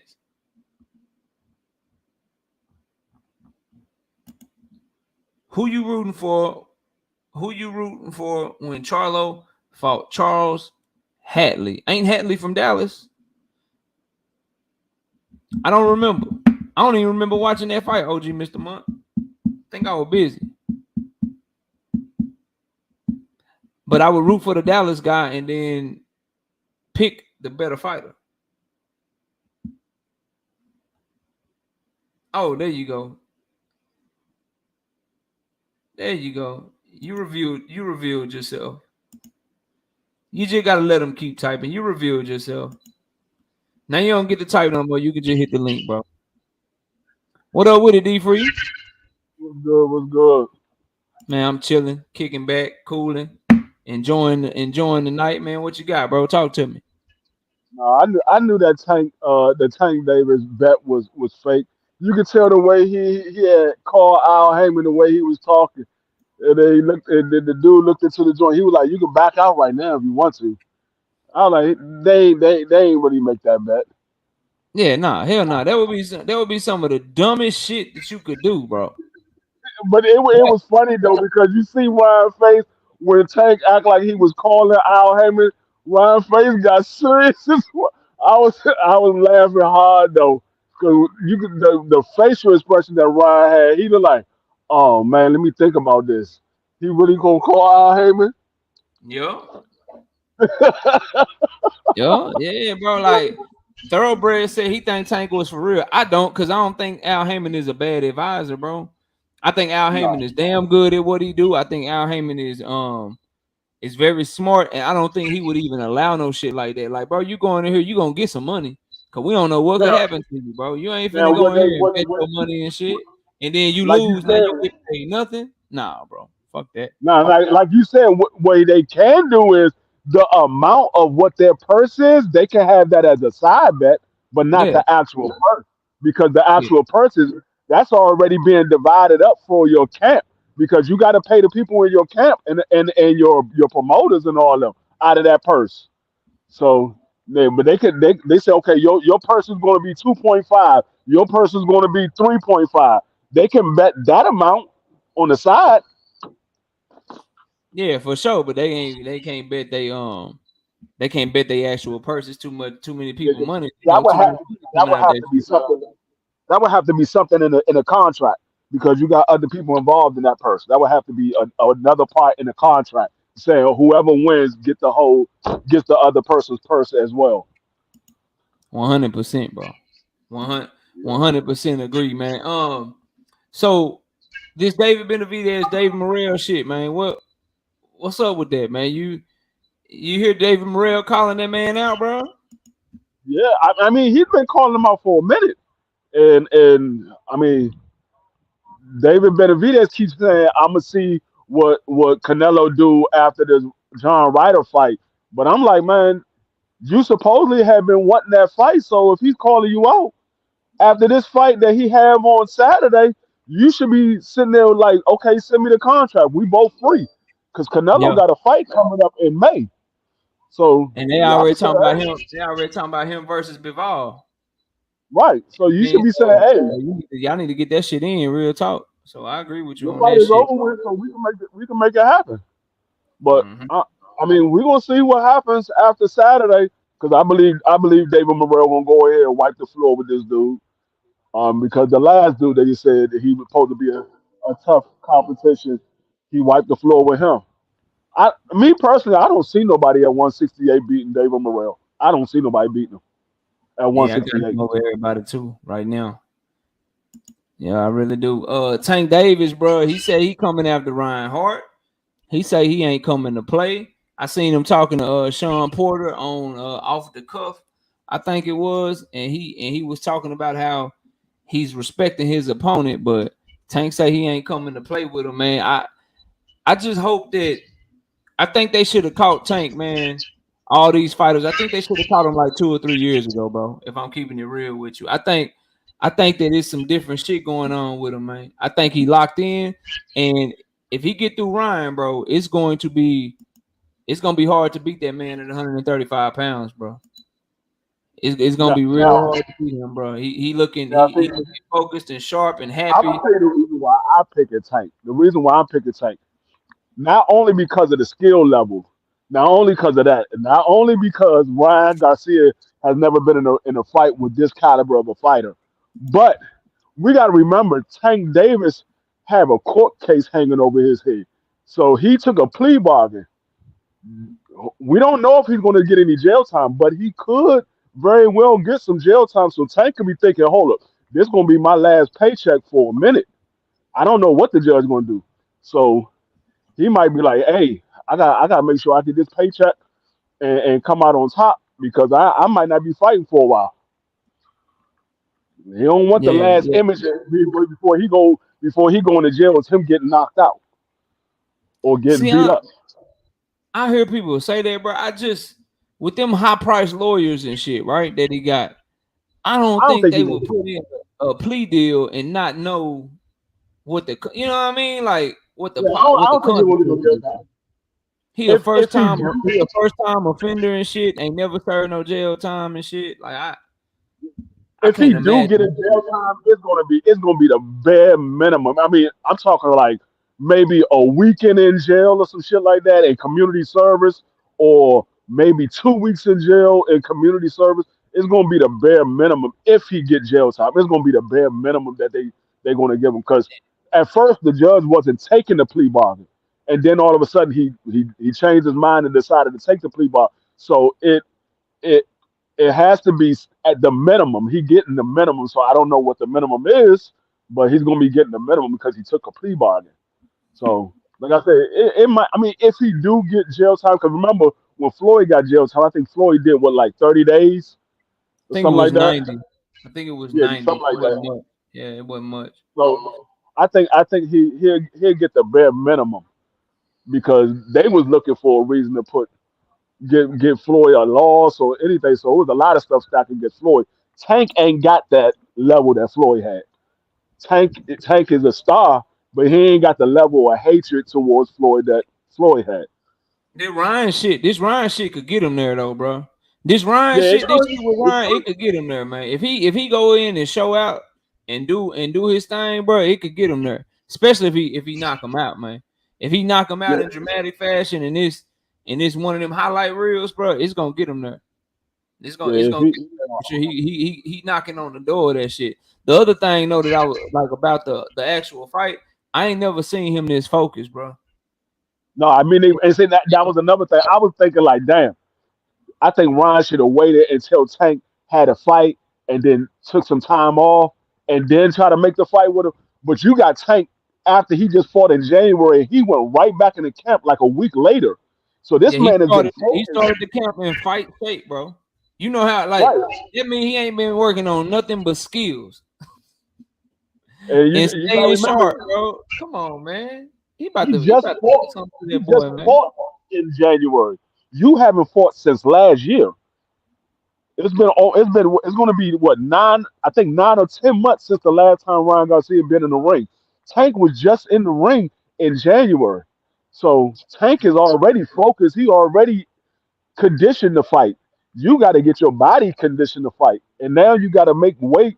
You got to drop down to a lower weight because you used to fighting at 140. Your last two fights was at 140. Now you got to drop down to a lower weight, and then you got to make sure you don't go over 146 that Saturday morning, and then whatever you bloom up to fight night, you bloom up to or whatever.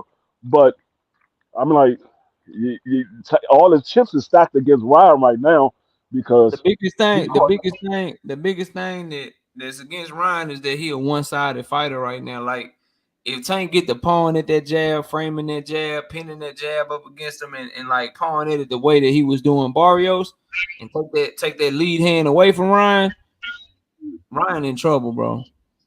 Only way I could see Ryan actually having a chance to land that left hook that he wants to land is if Tank gets too comfortable and get relaxed. But I don't see Tank doing that because I think Ryan is going to put pressure on Tank because we all know that Ryan is a front runner, so he's going to have to get Tank out in the early rounds. If he can't get Tank out in the early rounds, it's gonna be bad for Ryan Garcia because he slows down and his power is not there no more. He still got power, but it's not the way it was at the beginning of the fight. So it's gonna be bad for Ryan if he waits to the later rounds and try to come on in the later rounds. Tank Davis is Yeah, already Tank warmed up. starts slow. He You know what gotta he's gonna jump on do. Tank. Tank starts slow. You gotta jump on him. You gotta jump on him, bag him up early, put that down in his mind, get his respect early, and hopefully see if you can do something to him early. Because the longer that you let him figure out what you're doing and kind of how you trying to attack him and shit, the longer that you let him think and get your timing down and shit, that's where that ring got Q coming to play, and that's gonna be a problem. Rolo in the photo. I've been seeing you, bro, typing in the chat and shit. Seem like you got Ryan, bro. We betting? What we doing? What we doing? What we doing, Rolo? We betting? Let me know if we betting, Rolo. I got 100 on Tank, 100 push-ups on Tank. What up? What we doing? Let me know. Let me. Your next comment need to be bet or no bet. You bet 50. All right, we locked in. I got 50 on Tank. I'm gonna have you show that camera. I'm gonna have you turn on that camera and get you in shape. OG, Mr. Monk, what up, man? Hey, can you hear me? I hear you loud and clear. OG, talk to me. What's up, man? What's going on, gentlemen? Chilling, chilling. I honestly, I really don't see Ryan getting past round 8 because he honestly is gonna force Tank because he don't only thing he knows is to come forward, and he's gonna force Tank to open up quicker than he normally does. I think Tank is gonna have to open up on Ryan quicker than he normally does because Ryan, even though I don't think he's on Tank's level, he does have attributes. He's very fast, very tall, and when he uses the jab, it's fast. I mean, he never changes the speed up on it, but uh, Tank gonna have to be very careful and actually not allow Ryan to get his timing down on that left hook. But honestly, I don't think Tank got that left hook to worry about. He's gonna figure Ryan out in probably about 3 rounds. And honestly, I think he's gonna start to. I honestly believe that as soon as Tank whiff a hard shot past Ryan, it's gonna freak Ryan Garcia out. You ain't got no faith. You ain't got no faith in his mental When he fortitude, huh? feel the wind off of one of Tank's shots, it's gonna freak him out. Or you And think then, even taking one? You even think taking one off the gloves is gonna change? hey, listen. As soon as he realized Tank reflexes is better than his, and he can't land on Tank, and don't get me wrong. I know he's gonna hit Tank is gonna get hit, but when he realized the type of reflexes Tank has, he's gonna start getting frustrated, and he's gonna start loading up on his shots. He's gonna start whiffing shots, and Tank gonna start countering it. And honestly, it might not make it to 8 rounds, man. I mean, Tank just too skilled for Ryan Garcia. Ryan Garcia's footwork is doo doo. Yeah, he ain't got no good footwork. He was chasing to go all around the ring. He can't cut Yeah, off the ring. He ain't got no pivots. He can't move laterally. He can't even fight going backwards. Got a lot of holes, man. I ain't never seen him fight on the inside. I asked anyone in the chat, man, run me some film of Ryan Garcia fighting on the inside, man. and Tago countered him, kind of like Tank does a few times, but Tago ain't got no power. So I mean, you know, and like I said, I'm doing my best not to call Ryan Garcia trash. But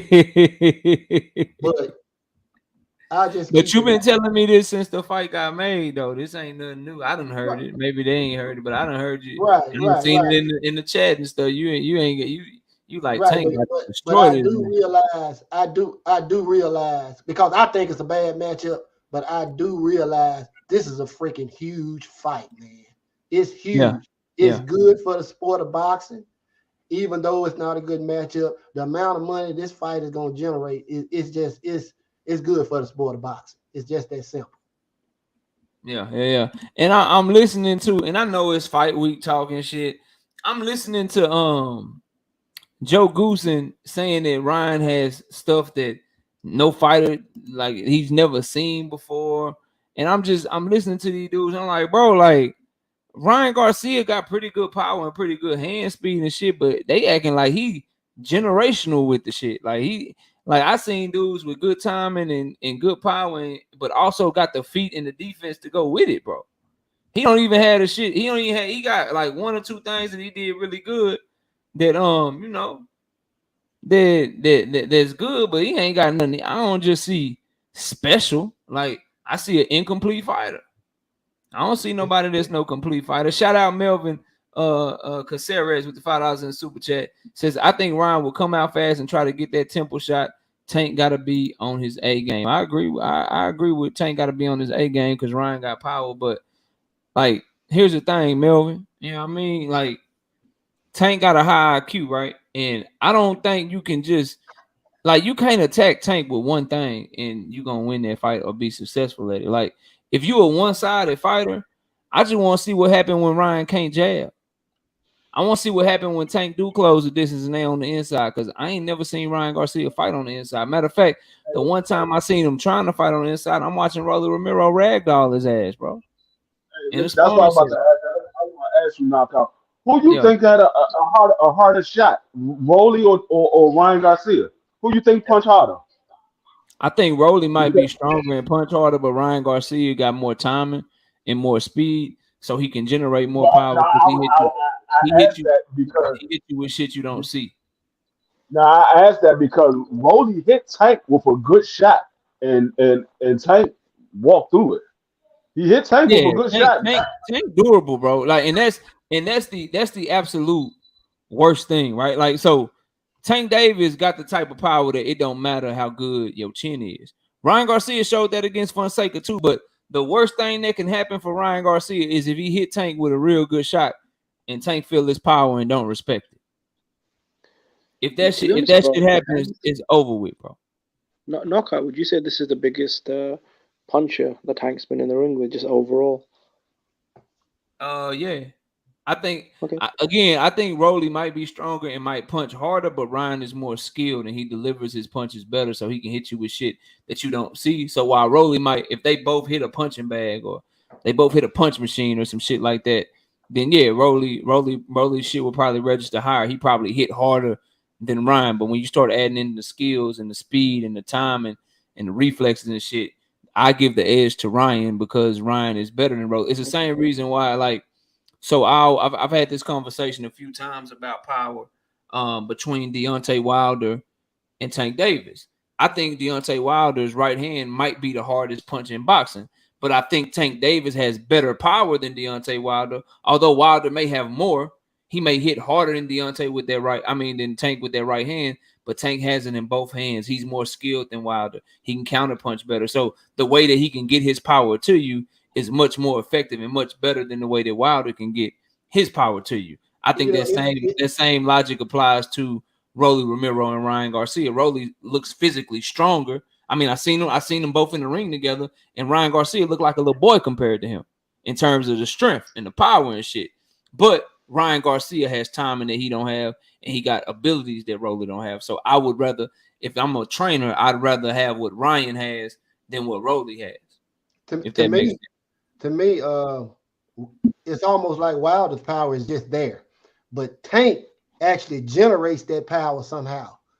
And I mean, you know, Wilder could barely throw a punch and he'll knock you out. But you can tell Tank is generating power, whether it's his left hand or his right hand. He's generating that power. Mm-hmm. I mean, we also have to remember Tank Davis, when he fought Rolly, he fought a little kind of intimidated, you know. Before the knockout, I mean, he was looking real cautious. You know, he was circling. He didn't want to engage. And he's made comments like heading into this fight that he's trying to clean up his defense because he doesn't want to get hit with something stupid. And obviously the catch weight and rehydration. So I think a lot of fans don't think Ryan's a danger, but Tank clearly does, between the comments with the training camp, the weight stipulations, and just the general overall theme of the event. I mean, he's supposed to, though. He the fighter. He the one risking his life, so fans can talk all that shit they want to. But if you're a fighter and you don't respect your opponent, that's how you get put to sleep. I don't think nothing wrong with that. I do disagree, though. I don't think he fought scared against Rolly. I thought he fought smart. If I know so Rolly was clearly bigger than him, clearly physically was more strong. If I know you coming and all you got is power, I'm gonna be cautious. I'm gonna use my skills and I'm gonna just wait you out because I know you're gonna fuck up and make a mistake before I do. And what happened? Rolly tried to throw the same combination that he had success with, that same little 2-1 shit, where he throw the straight right, and then he throw the little up jab, the little hook hybrid jab behind it. He caught Tank with that shit in like the second or third round. He tried to throw that shit again in the 6th round. Tank got his head off the line, bop, threw the left hand at the same time. Fight was over with. So he made an adjustment in the middle of the fucking fight, is what I'm telling you. So I agree with you, bro. It looked, you know what I'm saying? It looked a certain way, but the shit that guys and watch Hector Luis Garcia to them straight lefts and shit that he was throwing at the beginning of the fight. Towards the end of that shit, Tank start countering that shit. Tank start picking up on that shit. That's why I said that Ryan gotta have success early and he gotta step on the gas from the very fucking beginning of the fight. Because if he don't, bro, the longer that he give Tank time to figure him out, the longer that they in that ring together and Tank get your time and shit. How you like to step? Can I catch you in between your half beats? Can I catch you in between your rhythm and shit? How do you like the jab? How are you trying to set up your hook? You know what I'm saying? What's your right hand like? What can I take away from you? If he start doing that shit, the longer the fight goes, the worse it gets for Ryan. Ryan got to put some doubt in him early, because if he just let Tank do his usual filling out shit and I'm going to take the first couple of rounds, not really throw much, I'm just going to see what you're doing, and then I'm going to turn up on you. If he let Tank do that shit, man, that shit over with, bro. Like that shit a wrap. Like for real, it's done. And it's not because of just the you know, trying to blast them out early thing. I think it's just because of gas tank. If Ryan gets Tank's respect early, buzzes him a little, lets him know, look, man, I've got some real firepower. Even if Ryan Garcia fades near the end of the fight, Tank will still be a little reluctant because he would remember the bombs I got hit with early on. So I agree with you, bro. Needs to make Tank feel some pain early on. Now, shout out, real quick, Mr. Munn. Then you got it, Mr. Munn. Hey, Skills, I hear what you're saying, bro, but it looked instinctive because he picked up on the shit so quick. And bro, you gotta understand, like when you show fighters the same shit so many times, they can pick up on that shit if they really high level fighters like that. It's the same reason why Leo Santa Cruz stupid ass kept throwing the same punch over and over and over again, and he got countered. Well, that same little combination that Rolly threw, he kept doing that shit over and over again. And you best believe in Tank mind, he like, shit, if you do that shit again, okay, I got an answer for it. And so he saw him trying to do the shit again, and he reacted so quickly. And that's just his reflexes and how good he is at picking up on shit, bro.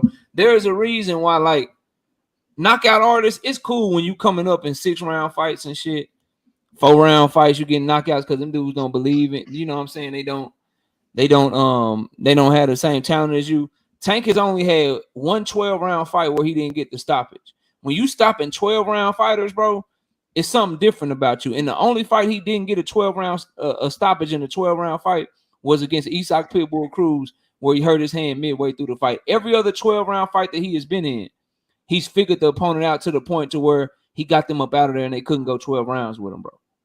So the longer the fight goes, it's kind of crazy. That actually increases, based on the statistics, that actually is going to increase the chances of a Tank Davis stoppage, bro. Because he's proven that I'm going to figure you out eventually, and when I do, you ain't got enough time. And everybody that gets hurt against him, they end up getting stopped. Mr. Monk, go ahead, then we're going to go to JD. What was you about to say, bro? Yeah. What I was gonna say is, we all know Tank starts off slow, but there's never any pressure on Tank. I think the worst thing in the world to do is make Tank feel like he's behind, and he's behind to a point where he's gonna have to do something to to get ahead, and he starts actually pressuring Ryan Garcia, somebody who like I said, can't fight going backwards, and really doesn't know what to do with somebody like Tank, who, while he's coming forward, he's probably going to take your left hook away from you. He's probably going to take your jab away from you. And like I'm saying, if Tank Davis gets the feeling any pressure in this fight, Ryan Garcia is going to have to knock him out right then, because if he don't, Tank is going to go ahead and finish him. And one more thing, we all familiar with the sport of baseball, right? Mm-hmm. Now, I played baseball from 11 years old all the way up to Pony League after high school.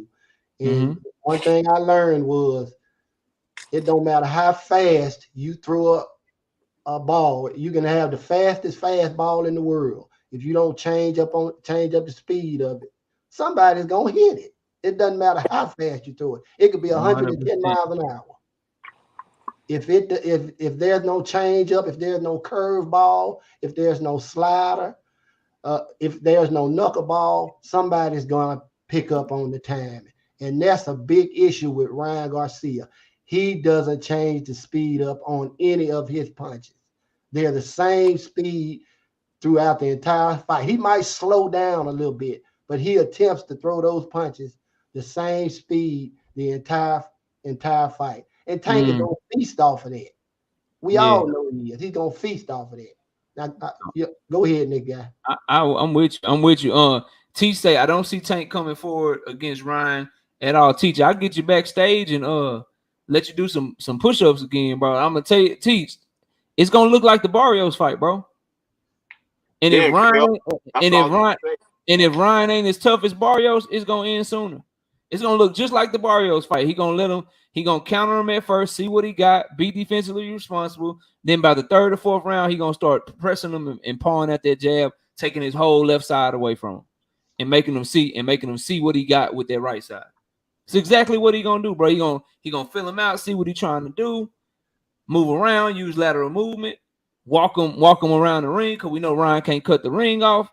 And then about round 3 or round 4, he gonna start walking to him, pressing him out, and taking that whole lead side away from him, and then throwing his left straight out off of that. Once he paw his shit, and then everything gonna come after that. The slips and slipping the jab and throwing the right hook down low to the body, slipping the jab and throwing counter uppercuts and shit. All that shit is gonna look just like the Barrios fight, bro. It's gonna depend. It's gonna depend on how tough Ryan is, bro. The only question I have is, can he last as long or longer than Barrios? But it's gonna look like the Barrios fight. If Tank get to punch up, bro, the shit like people keep talking about this height shit. Tank like 5 foot nothing, bro. And I'm gonna go to JD. People keep talking about this length of Ryan Garcia. Like, bro, Tank Davis, everybody he be in the ring with be taller than him. The only time I seen him look uncomfortable was when the dude was shorter than him. That's the only time this fight is going to look just like Barrios. Watch what I tell y'all. Except probably a little bit better, because now he has that experience going into this fight. And he's more dedicated. And D Free made the point, bro. He came into this do y'all understand, bro? He came into this camp already in fight shape. So he had to fight with Hector Luis Garcia. Took a week off and went straight into camp, meaning that's less time you have to spend running. That's less time that you have to spend making weight. You get to spend more time sparring, working on your skills, game planning. Shit could get bad, bro. JD, talk to me, man. What's up? Yo, what up with everybody on the panel? Oh, everybody doing good. Y'all can hear me, right? Yeah, loud and clear. Talk to me. Yeah, man. KO, you took what I was gonna say. You said exactly what I was thinking. But I got a question. Yeah. Do we think that Ryan is more skilled than Mario Barrios? Does he have got more ring generalship? Does he understand how to cut off the ring, pivot to the weak side of a southpaw? Does he know how to shoot the right hand? That's the motherfuckers talk. This is how I know niggas don't know boxing, right? I had a conversation with one of these guys on the panel. I'm not gonna say their name. That's irrelevant. But this motherfucker tried to tell me on another panel how the left hand is the best weapon against a southpaw. The left hand of an orthodox fighter? That is motherfucking cap. No. I'm making sure I heard you correctly. The left hand of an orthodox fighter is the best weapon against a southpaw fighter? Is that what you're talking about? Yes. Straight right. If you ever lace some gloves up in your life, if you're a real boxing fan, you know a left hand don't work on the southpaw as good as a right hand does, especially if you have timing and you actually train and you actually have ring IQ. It's not just about talent; it's about the tools. When Tank said Ryan not a complete fighter, I believe that even if it was at the weight that Ryan desired, it's still gonna look like the Barrios fight. Even if it's at 135, it's gonna look worse than the Barrios fight. It's gonna be like the Barrios fight, but a little bit of Hugo Ruiz. Do you remember that?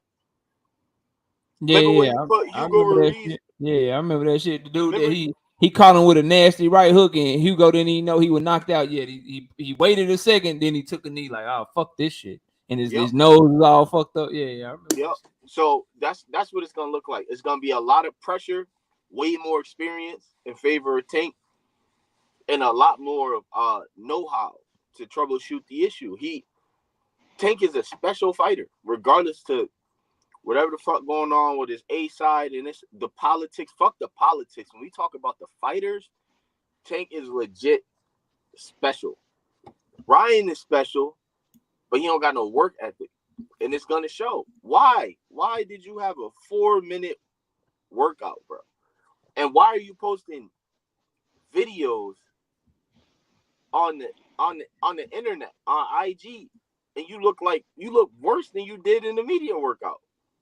And why do the fans believe that this is something that Ryan is doing to throw us off? Well, I mean, he's the underdog for a reason, right? Let me tell you something, bro. Look at me. If you think Ryan is going to do anything different than what we seen on IG, you don't know shit about boxing. You don't know shit about boxing. It's okay, but you don't know shit about boxing. You know what I'm saying? It's gonna look worse than the Barrios fight, man. It don't matter about the weight clause. It don't matter about which weight. At that point, it's on the fighters, bro. I hope he got a chance. I hope he tough, bro. I hope he don't go in there and fold. Shout out Thoroughbred Boxing. With bro. The $5 in the super chat. He say Ryan is going to sleep from a counter left hook no later than 8. Devin Sonier with the $2 in the super chat says Ryan body about to get tested. Body shot all fight. That's another thing too. Didn't Tank say that somebody that he knows either showed him or told him that Ryan got stopped recently in the gym? In that same video, they was capping about their purses and shit. He asked him, he said, "You ain't get stopped?" And he was like, "What? No, I didn't." With gym stories, man. I mean, you see how it's right? Now I'm American, Jimmy. I don't know what you're talking about, but I know what energy is. And when I see energy shift, it's much easier for me to see through a poker face when it comes to somebody telling the truth or lying. I'm just telling you from my experience. Over here in the States. Man. You know what Well, I'm I saying? mean, people are still people, right? I mean, energy changes. I remember Tank's energy changing when they brought up Lomachenko in interviews. I mean, I know all about Tank, bro. I've been watching him for a long time. We gonna do this It's not tonight, even Jimmy. that. We gonna do this tonight. No, Jimmy. I'm just saying. I We mean, gonna do this if tonight, you want Jimmy. a conversation, man. I mean, if you Come want to on, give bro. examples, You I capping can right give you now, bro. receipts if you want them, man. You I'm just saying, bro. If you want hate Arrow, examples, you hate Tank. It's okay. Just say that, bro. You be capping, man. anyway. Tank energy ain't changed, bro. I mean, I've seen him stutter more than once, bro, and he started sweating as well. Looking for Leonard Ellaby. I'm stuttering Started right now, looking for bro. What Leonard does that mean? Ellaby, bro. Started looking for What does Leonard that Ellaby, mean? bro. I'm stuttering right now. What does that mean? Mr. Mechanical, what up? Well, I don't Yeah. understand. Like, I'm still waiting for the. Kenner, you big on Hey, energy. tell me this. Hold up. What's up, OG? What's up? I say you big on energy and I body. am, yeah. Yeah. Yo, tell me this, Jimmy. Hold on, OG, Mr. Monk asked me a question. Y'all, hold up. What up, Mr. Monk? Go ahead, finish. The reason I asked that is I used to be like that. I used to be big on energy and body language, and I'm gonna tell you who broke me up from that. Back in 2017, Tank Davis going into the Jose Pedraza fight. Tank act like he was scared to death of Jose Pedraza, and I'm like, and I had started watching Tank like 3 or 4 fights before that, and I'm like, why is Tank gonna screw Jose Pedraza up? So why is he acting like this? And I said, okay, Jose Pedraza must be better than I thought he was. And at that time, I still had Tank on another level. And as soon as that fight started, Tank beat the brakes off of Jose Pedraza, and it wasn't even close. And from that fight on, I don't give a crap about somebody's energy. I done seen Earl Spence. Turn in a stare down before somebody else, and people go crazy in the chat saying, "Man, Earl Spence look nervous. Earl Spence look like this. Earl Spence look like that." Then he go in the room and beat the brakes off of Ugas or beat the brakes off of Kell Brook. That's what broke me up from relying on people's energy and their body language. I agree with all that, OG. I'm big on it in terms of I pay attention to it, but it ain't never gonna make me pick a fight. I pick fights based on the skill and what I think the fighting styles and who's gonna be able to impose their style on the other. I pay attention to energy when we get to talking to politics and does this fighter really want to fight? What did this fighter say? What did that fighter say? For the content and shit. But coming down to like the fight, like I'm more into how did you look in the weigh in? Were you in shape? How was your media workout? What's the skills looking like? How do you match up from that person, with your skills and their skills and shit like that? That's more so what I look at. But yeah, I'm on energy of I'm on the energy like with Ryan Garcia. To me, OG is more of damn, bro, like my energy is you ain't taking this shit serious because I'm listening to what Canelo said about you. He said your ass don't work hard. I don't watch you myself pull out of multiple fights and shit. You pulled out your own tune-up and lied about it. See, this is the thing that they want us to forget that I'll never forget and I'll never let y'all forget. Ryan pulled out of his tune-up, blamed it on Tank and the PBC, but then in the press conference in New York, he admitted that he pulled out of the tune-up because he didn't want to fuck up the bag. He said he didn't want nothing to happen. I didn't want to hurt my hand. I didn't want to do this. I didn't want to do that. So he did all this shit. And then you show up to your media day, you work out for 4 minutes, and then you're eating tacos and shit. To me, all of that shit, bro, it can't all be fake. Like, it can't, there's something to that. Now, I'm not picking you to lose because of that. I'm picking you to lose because shit, Tank just better than you at everything. The only thing that you have an advantage of is that you're taller than him. That's it. That's all. Like everything else, he better than you. That's why I'm picking him. But his energy has been that of a clown. It has been that of somebody that doesn't understand the moment. And you have multiple people now and multiple actions of his own that show you that he ain't really dedicated like that. Like you can't just turn on the switch now, homeboy. You should have been turned on the switch a long time ago. You can't all of a sudden work hard now that your biggest moment is there because all them old habits, all that old shit gonna creep back up. You know what I'm saying? So that's where I'm at with it, bro. Shout out DJ real quick in that super chat with the $5. He say, it's gonna start like the Barrios fight and end like Santa Cruz. That'll be amazing. Ryan will go to sleep with an uppercut from hell that Ryan will not see coming. See, I think DJ, I'm getting start like Barrios, but then get inside and that shit start looking like Pedraza. That's the vibe I'm getting. I'm getting start like Barrios. Fire. Take that jab away, find your way on the inside. Then it get nasty, bro, with hooks and uppercuts and body shots and just all kind of shit that he like just leaning on Ryan and shit. He said, I mean, people talking about Tank off the back foot. Tank don't really be lying and shit. And he said he coming after him, bro. He done said that shit 2 or 3 times now. He said, he made me want to come get him. I'm starting not to like him now. I want to come get him because he talk all this stuff about God and holier than thou, but you gambling. He said that ain't part of it, bro. What you gambling for? You praising God and gambling at the same time. I'm like, hey man, go get him then. I still got a question for Jimmy, man. I don't think. Yeah, let me just quickly say what I was gonna say to Knockout. I agree with you, bro. I think Tank is a big favorite for a reason. That's why probably 90% of people I've spoken to about this fight pick Tank. I mean, by no means is Ryan Garcia an even money or a favorite on anyone's books, right? I think it's this though.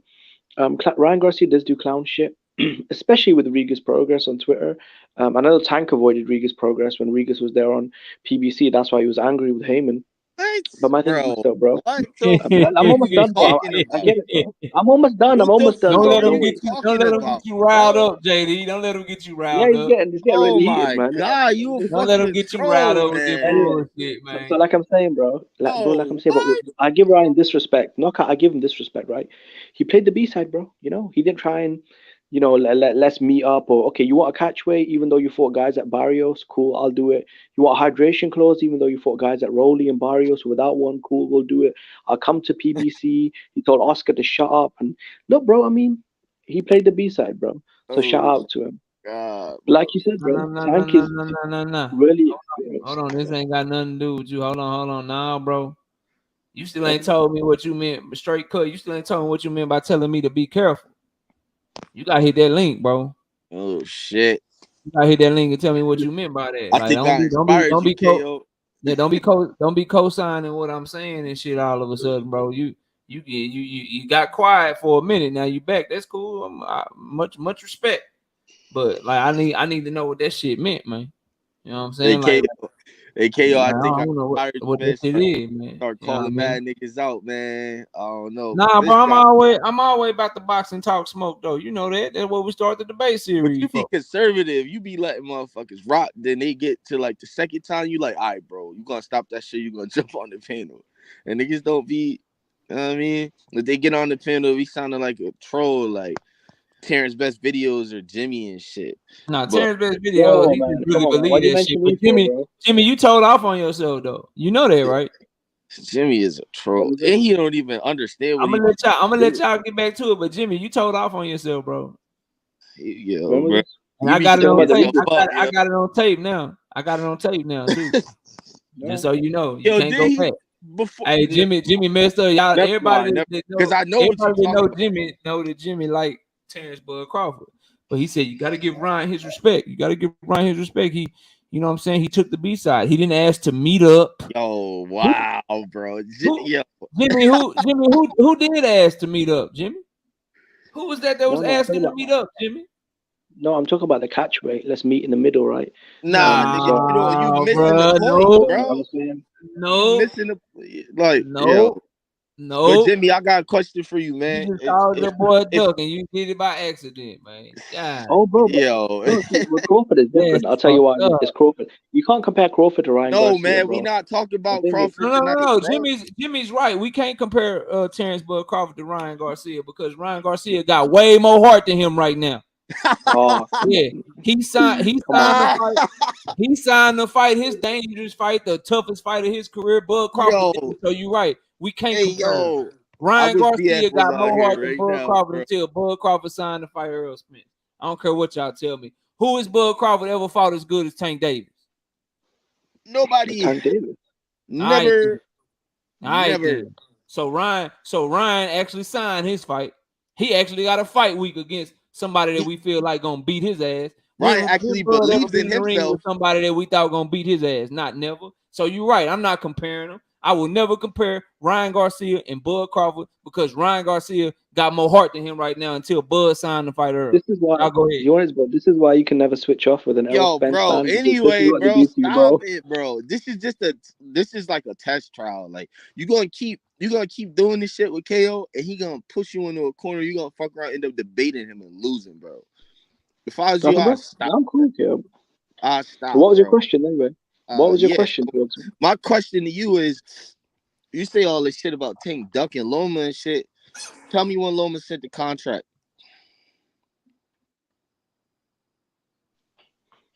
How can you send a contract to someone that openly says, "I don't want to meet you. I'm scared of you. I'm not thinking about you. Maybe in 7 years." What are you talking about? When he say that? Yeah. When he say that? Wait, I got it, Stop KO. the cap. When he say that? When he say that? Give me a timestamp and give me a link and all that. You could drop it in the chat. No, there's an interview out there. I think What? it might have been on either Fight Hub or Fight It might TV. be. Right? No. It needs it's to one be of a the two. definite, It's one bro. of the two. We're gonna do this if this is what you want to do. I'm on my break, bro. Come on, everyone knows that Tank Davis has gone on record and saying, "I don't want to fight Lomachenko." Like, what? I don't know why we're playing silly. For a fact, I want a timestamp. I want proof because I don't know that. You need to show it to me. Bro, What you Tank telling Davis me? never said what you just accused him of saying, Jimmy. That's cap. He didn't want. So he's never said I'll fight Lomachenko in 7 years. He's never said that, right? He never said that, bro. You taking Floyd Mayweather I got it. I'm gonna back him in the corner. Mayweather words and trying to put him on Tank. Bro. I want to back him in the corner, Kale. Let me get him. So no, when you can never back me in the corner, but try. When he say that, you in the corner right now, literally. But yeah, anyway, when he say that, it's a couple of years ago, maybe 3, maybe 4 years ago, he said, "Where? I'm thinking about. I don't want to fight Lomachenko. I'm not. I mean, I think Lomachenko's questioned his manhood on Twitter. But you're doing a lot of thinking, bro. But you're not doing a lot of showing. Listen, bro. Everyone knows. This is why people are calling Tank Davis a coward, bro. I don't know. Tank Davis has gone on record, right? When they ask him about Lomachenko, bro, this guy's stuttering. This guy's looking for Leonard Ellaby. He's saying, "I'm not here to talk about Lomachenko." Where? I don't want to fight Lomachenko, or maybe in 5 years. Bro, where? I don't want to unify. All over YouTube, bro. Lying, bro. Where? Jimmy, why do your homework, bro. Do your homework. Bro. You did not say none of that shit. He's an idiot, bro. Show me, what bro. What he did say was when Mayweather. Teo, Teo, don't even tell him, bro. Nah, bro, you know what I mean? I want him to tell me what was said. He don't even remember what Hey, was look, said. hey, they coming out of the woodwork. Hold up. Hey, they coming out. Hey, that Ryan Garcia comment got y'all tight, huh?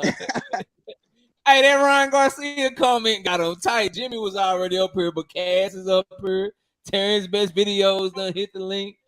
Damn. Bro, squad it up, bro. Bro, I still want to. We still, but Jimmy, hold on. We still on you, bro. I want to know. Come on, KO. We squatted up, bro. Where? Don't change the subject. Where? Show me where. I need. Listen, bro. I'm not trolling. Listen. Honestly, I'm not trolling you. Tank Davis has come on the record several times. You are trolling me, bro. I'm showed. Look, you're the only person of everybody that knows that. I get it. You're a fanboy. I get it, bro. You're a fanboy. I get it, bro. You are a fanboy. That never happened. That never happened. In your mind, bro. In your mind, it happened. But the facts remain. There's so many interviews. Go on Fight Hub. Go on Fight Hype. It's all there, bro. Listen, I'm not. Listen, I'm not. I don't get paid to tuition. I need to. You know what I'm saying? Listen, I'm not your substitute teacher, bro. Listen, I'm not gonna do your maths homework for you. You've got to do your own research, bro. Oh, so you just moving goalposts and pushing narratives that never happened. Listen, everyone on this chat, everyone on this panel and chat knows. It's a dead issue. Tank Davis has gone out of his way to not fight Lomachenko. They've asked him, "Have you ever asked?" I don't know that shit, and you don't want no smoke with me on that topic. You better stay where you at. Bro, come on, you know he's going, bro. KO, you know, bro. Around this motherfucker, bro, man. You know he said that I don't want to fight Lomachenko. Shit, that's what a lot of cap going on this motherfucker. That man never said that shit. Jay Nori, what up, homie? Hey, how dare you, Knockout? Salute, Knockout. How dare you? Let me talk to Cass real quick. Cass, what up, man? I ain't mean to make you hit that link, man. What you got, man? Cass said, I ain't taking this shit. What up? That nigga, man. We got the UK in this bitch today. I've had enough of your slow. 1 more week, mate.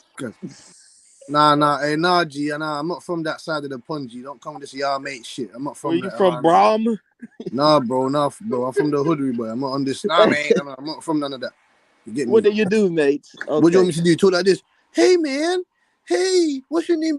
What's your name? JD or D3 or What the fuck is you talking about, nigga? I don't talk like that. Yeah, Cash, so man, exactly. I Cash. don't talk like that. So I don't Y'all talk like hold that. on, Cash, I don't talking talk like shit. that. What you got for the show, bro? Talk to Yo, me, my bro. bad, kid. I'm a troublemaker. Yo, I'm about to jump off though. I'm in the chat, Right, bro. man. Salute to I'll the let you, panel, man. bro.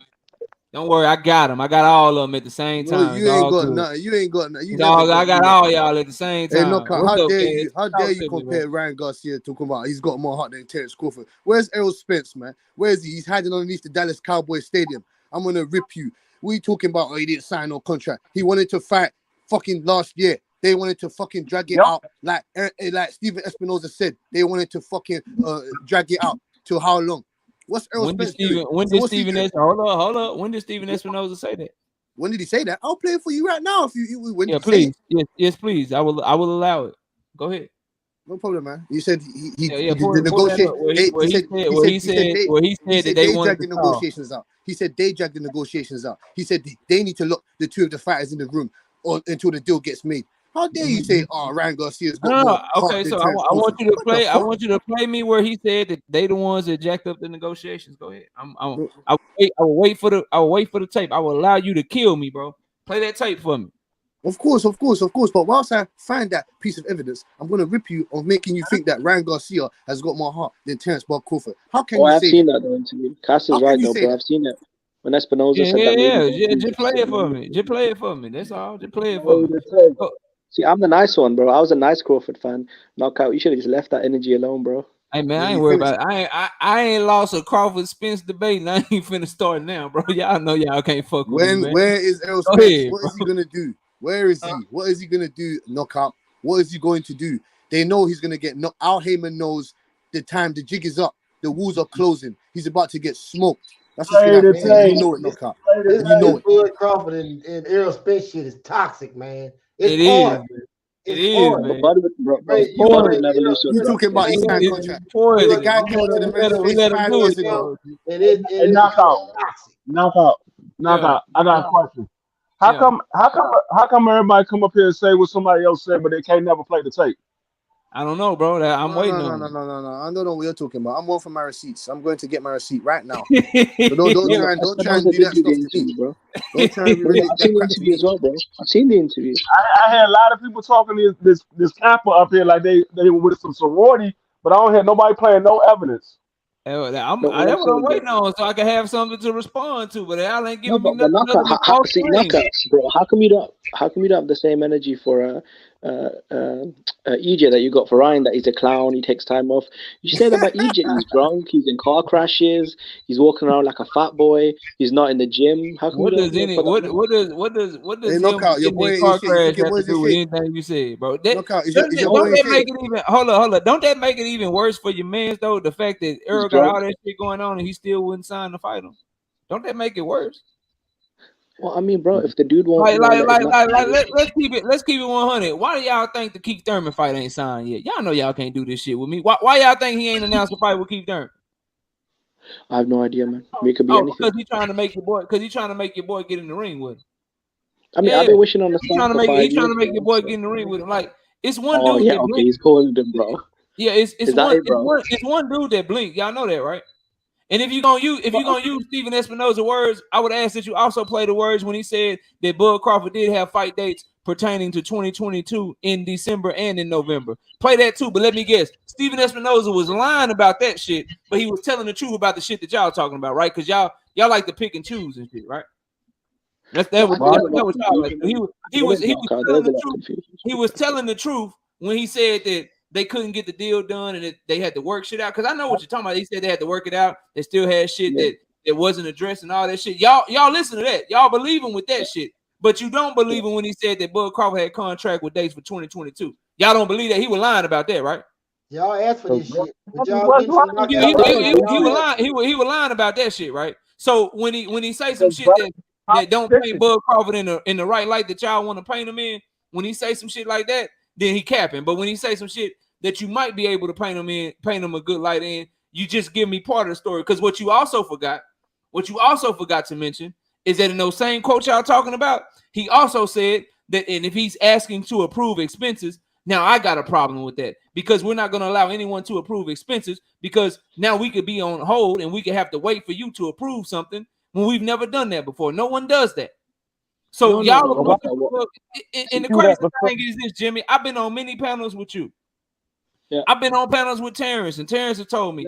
I've been on many panels with you. I just find it real funny, bro, that when we was having the 60-40 conversation, when y'all was talking this 50-50 shit to me, bro, y'all was going off on it. Oh, man, we don't care about that shit. We just want to see the fight. 50-50, you know what I'm saying? We don't care nothing about that. We just want to see the fight. Y'all didn't give a fuck about the numbers. You didn't care about live gates. You didn't care about pay-per-view numbers. All you did left and right was discredit pay-per-view number after pay-per-view number after pay-per-view number. Then when your man flake up, when your man don't sign the contract, now all of a sudden you motherfuckers is stockbrokers, you managers and shit. Now you're talking about guaranteed purses, this money, this business deal, approving expenses, gross revenue, net revenue, revenue generated. You talking about all this shit that you didn't want to talk about before, all because your man didn't sign the motherfucking contract. Now you want to talk about contract. I got you. Yeah, I got you. This is what happened. Y'all making this shit too difficult, bro. This is what happened. They got into negotiations. They negotiated for 6 months straight. In the middle of those negotiations, Terrence Bud Crawford started talking to the motherfucking BLK Prime at the exact same time that he was talking to PBC. While he was negotiating with both parties, he told one party everything that the other party was offering. He let BLK Prime know what was going on with PBC. He let them know what he was trying to do, and he didn't tell PBC nothing about BLK Prime. These ain't my opinions. They ain't your opinions. It ain't no motherfucking narratives. These is just the facts of the matter, bro. And in the middle of that shit, he pulled away. He pulled away and announced a fight with David Avenesian. And they asked him, hey, if you would have told PBC what was going on with BLK Prime, do you think it would have got the deal done quicker? This man said, nah, I don't think I should have told him. Because if I told them and I was lying about it, then they could have painted me as a duck. Well, my nigga, you wasn't lying. You would have been telling the truth and trying to get the deal done. You're not going to convince nobody with a brain cell, bro. You're not going to convince nobody that's being objective. You're not going to convince. So you want to talk about that knockout? You're trying to fight Canelo. Y'all let me finish, bro. You're not going to convince nobody with any kind of. Was Spence trying to fight Canelo? Bro, hold on. You're not going to convince anybody with any kind of common sense that you can negotiate with two parties, tell one party everything, and tell another party nothing. And that the person that you told nothing to was the person that you was trying to fight or the person you was trying to do business with. No one's going to believe that. And to answer your Canelo question, they sent the Canelo offer in February before he ever fought Ugas. Once he fought he was trying to fight Canelo next, right? Negotiations with Terrence Bud Crawford. The Canelo shit got he was trying to fight Canelo. It has everything to do with Terrence Bud Crawford was trying to fight Manny Pacquiao, bro. I mean, they were both trying to fight Pacquiao, so let's not, just put that on Terrence, right? Errol Spence was very interested. But the difference is that Earl was trying to fight Canelo too. There's no problem going for the cash cow. They both would have done it. Except for Crawford would never fight Canelo because he ain't got no. He won't even fight Earl Spence. So I stand on what I said. You got two fighters. Fuck that undisputed shit. Fuck that 135-pound championship. Fuck that 147-pound championship. Ryan Garcia, by signing the fight, Gervonta Tank Davis is signing to fight a fighter that is 10 times, 100 times, 1,000 times more dangerous than any fighter that Bud Crawford ever shared the ring with. Therefore, Ryan Garcia is showing more heart right now. Fuck y'all talking about, bro. I mean, come on. Who's Errol Spence been fighting the last several years? Ugas and Danny, guys, most people consider gatekeepers. Like, come on. Mm-hmm. Yeah, that's cool. That's cool. Was Earl ready to fight though? No, he wasn't. No, because he flipped over another card, didn't he? No. So. Was he ready to fight in September and October? No, he wasn't. In November. Was he ready to fight? No. The answer is no. He wasn't training. Errol Spence was not ready to fight. Like he was not ready to fight right now. He wasn't training. He was in Disneyland. Just like he was fat at the Frank Martin fight. He was on vacation. All right, bro, I got you. Wait, didn't he get into a car accident in December though? He was on vacation. Didn't he just flipping over? He got in a car accident in December. They could have fought in November, bro. Bud Crawford could have fought that man. Okay, and here's the other thing. This is what really killed y'all. If he didn't have a fight date, right? If he didn't have fight dates for 2022, like y'all try to tell me, explain this to me. Because he also told us that Bernie the Boxer talks for him. If the PBC didn't give him no motherfucking fight dates, why was Burning the Box and telling everybody to get their shit for November, get your tickets, get all this shit, the fight is done? If he didn't have no fight dates in his contract for 2022, why was his mouthpiece saying to go ahead and get your tickets and that the fight was going down in 2022? Make that shit. Is his manager Bomac? Bro? So is his manager Bomac or is it Bernie? So I'm not sure what that's about. So now Bernie don't talk for him. So was Bud Crawford a liar? Okay, cool. So are you willing to call Bud Crawford a liar? Because Bud Crawford said that Bernie talked for him. So do he only talk for him sometimes, or do he talk for him all of the time? I mean, if that's one of his friends, yeah, I mean they're cool, bro. I don't get what you're saying about the. So can we come off of the point that he couldn't have fought in 2022? That's what I'm asking y'all. Can y'all stop saying that? Listen, bro. Why would we stop saying it? Knockout. So, okay. This man was not training. Okay, so if you're not gonna stop saying it, can we call Bernie the Boxer and Terrence Crawford some liars? Can we do that? Okay, you can't have both. Listen, you cannot have the both. PBC. You cannot tell me in one mouth. You can't tell me out one side of your neck. Just because they put a date out, Knockout. How do you know it was in the contract, Knockout? One side of your neck that he didn't have no fight dates. Knockout. How do you know it was in the contract, Knockout? When he brought it up, okay, check this out. Knockout. How do you know it was in the contract? Listen, how you know it was in the contract, Knockout? So why did EJ start arguing with Oscar De La Hoya? Because EJ was real, smooth on Twitter, going back and forth. As soon as Crawford started talking about the issues with the dates and expenses and all that stuff, my man started arguing with Oscar De La Hoya. Like, come on, man. No, he didn't. He cooked Bud Crawford ass. Fuck you. What were you watching? No, he didn't, man. He cooked Bud Crawford. Did the live. What are you talking about, bro? He exposed that man. Badly. How do you expose him by saying what? Badly, bro.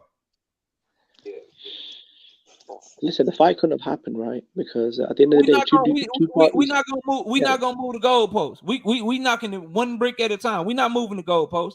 Y'all are unwilling to call Terrence Bud Crawford or Bernie the Boxer liars. But you're also saying I don't know who, bro. I barely know who Bernie is. You're also saying that he didn't have fight dates for 2022. Well, Bernie the Boxer, who talks for Bud Crawford, said that they did get fight dates for 2022. Steven Espinoza, who's well within his right and knows what's going on with the negotiations, said they did have fight dates for 2022. Earl Spence Jr. said, with all this stalling, I could have fought your ass in November, alluding to that they did have dates for 2022. All these people saying that they had dates for 2022, but y'all still telling me that they didn't. Yeah, but the dates are irrelevant, bro. If both sides don't agree to a deal, something Espinoza confirmed that they hadn't worked out a deal yet, right? So, I mean, we're talking about draft contracts, deals not being worked out. Okay, and they didn't work out a deal because of Bud Crawford making him the duck. Okay, making him the duck. So when he see, isn't it funny though? Negotiating with Bud, or were they still negotiating with Earl? Bro, PBC were trying to backdoor Canelo and Keith Thurman objects. They were not trying to backdoor Canelo and Keith Thurman. If they were trying to backdoor Canelo and Keith Thurman, they would have stayed in negotiations with him. But Canelo went and signed his 3-fight deal early in the year to go over there to the zone, so he wasn't on the table no more. So stop the cap with that. If they were trying to make the Keith Thurman fight, they would have ordered the Keith Thurman fight before Terrence Crawford announced the fight. They didn't order the Keith Thurman fight came out and said the fight wasn't happening, after Terrence Bud Crawford announced his fight. Try again, bro.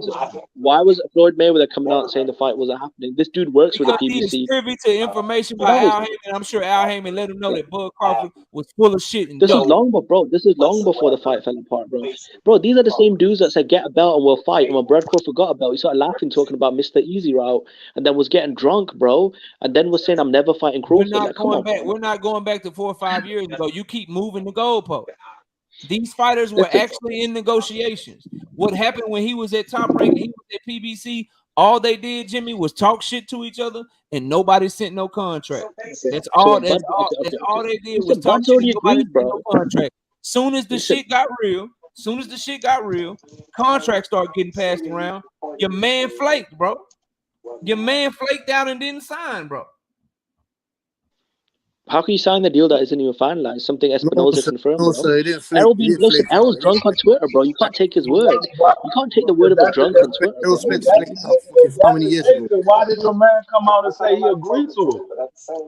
If that's the case, why did he come out? He came out and told everybody he agreed. You got background noise. That means he verbally. Who said he agreed? He signed it. That means he verbally. That means he verbally agreed. If he said that. I got my mic was muted. Yeah, I had to because you had a lot of background noise, bro. Shout out Sean Clark with the $5 in the super chat. Says Ugas was a super champ. Danny was right after the accident and is better than anybody Bud fought except Porter. 2 of EJ last 3 was for straps. Yeah. Yeah. I mean, I this notion, bro, that you can be in negotiation. We supposed to be fight fans, bro.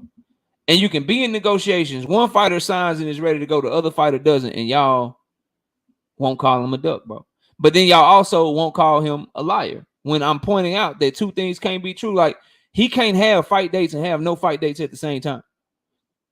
Like, y'all, you can't argue. You can't argue that Bernie the Boxer talk for him when you're making his points and Bernie letting y'all know, oh, man, they ducked that boy. You know what I'm saying? Bud gave him everything. He agreed to the B side, the B side. He agreed to the D side, the C side. They said the gloves. He agreed to the gloves. He agreed to this. You can't use that shit.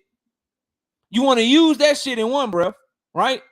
But then when he exposed that Bud Crawford did have a fight date for 2022 by telling y'all to get your tickets and shit, then you want to act like he didn't say the shit and you unwilling to call him a liar while still floating out the narrative that he didn't have fight dates for 2022. When you hear Steven Espinoza say that there were some things that we couldn't get to the finish line, you use that. You use that and say, well, Steven Espinoza even said that they couldn't get the deal all the way to the finish line. But then when he also says that he did have deals for 2022, that if he would have signed, we could have had the fight in 2022. We had all that shit. Then you don't believe that shit. But if you put it all together in its totality, what you will see is the reason that shit kept getting pushed back, the reason that they're having to renegotiate right now is because of Bud Crawford. In 2022, he kept asking for them to change more shit. He wouldn't accept any offer. He kept negotiating and negotiating and negotiating. You have the words of Bob Arum telling you out of his own motherfucking mouth, the man is difficult to negotiate with. You don't listen to any of that. You see that they fucking negotiated for 6 months and he pulled away and let you know he pulled away. You see that he is the one that signed another fight first. Earl still ain't fought no motherfucking body. He the one running down on a fight and y'all got nerve to have smoke for him. If it wasn't for Earl, they wouldn't even be talking about this fight no more. He would have moved on like Bud. He would have been fought Keith Thurman if that's what he wanted to do. But he don't want to fight him. That's why they didn't order this shit until after Bud Crawford announced his fight. And then when Bud Crawford got done, what they do? They went right back into negotiation, which is why this fight still ain't got announced. They ordered Earl and Keith back in November, and that shit still ain't got announced. Bud Crawford, mandatory. Alexis Rocha is now fighting somebody totally different. Y'all think that shit a coincidence? No, bro, they trying to run down on that man. They trying to make that fight. But y'all want to blame the people that's trying to make the fight and not the person that's running away from that motherfucker. Y'all crazy. No. When was this man going to start training for the fight, bro? When was Earl going to start training for the fight, bro? I ain't dumb. There, not to say you dumb, knockout. You get me. You got your own sources, your own. You get me. Your own like prejudice. You're ingrained prejudice towards the situation, but they ain't putting sand. Yeah, they ain't putting sand over my eyes, nigga. The guy came up to his face 5 years ago. I don't care if anyone wants to say, "Oh, that was years ago." I don't care. How can you say the guy ran away from the man when the guy saw the guy in his face with his promoter and said, "Yo, when are we gonna fight, G?" The guy, your man's asked, "When are you gonna get both of them in the ring?" Oh, I don't know. Oh, speak to Al. Oh, call Al. So we've called Al Heyman now. The years have gone by. Who called Terrence Al? Crawford, hold on. Terrence Crawford said. Who called Al? Bob Arum never called Al. Who called Al, bro? Hold on. No, who called Al? Yeah, but how do you know Bob Arum didn't call Al Heyman? How do you know that?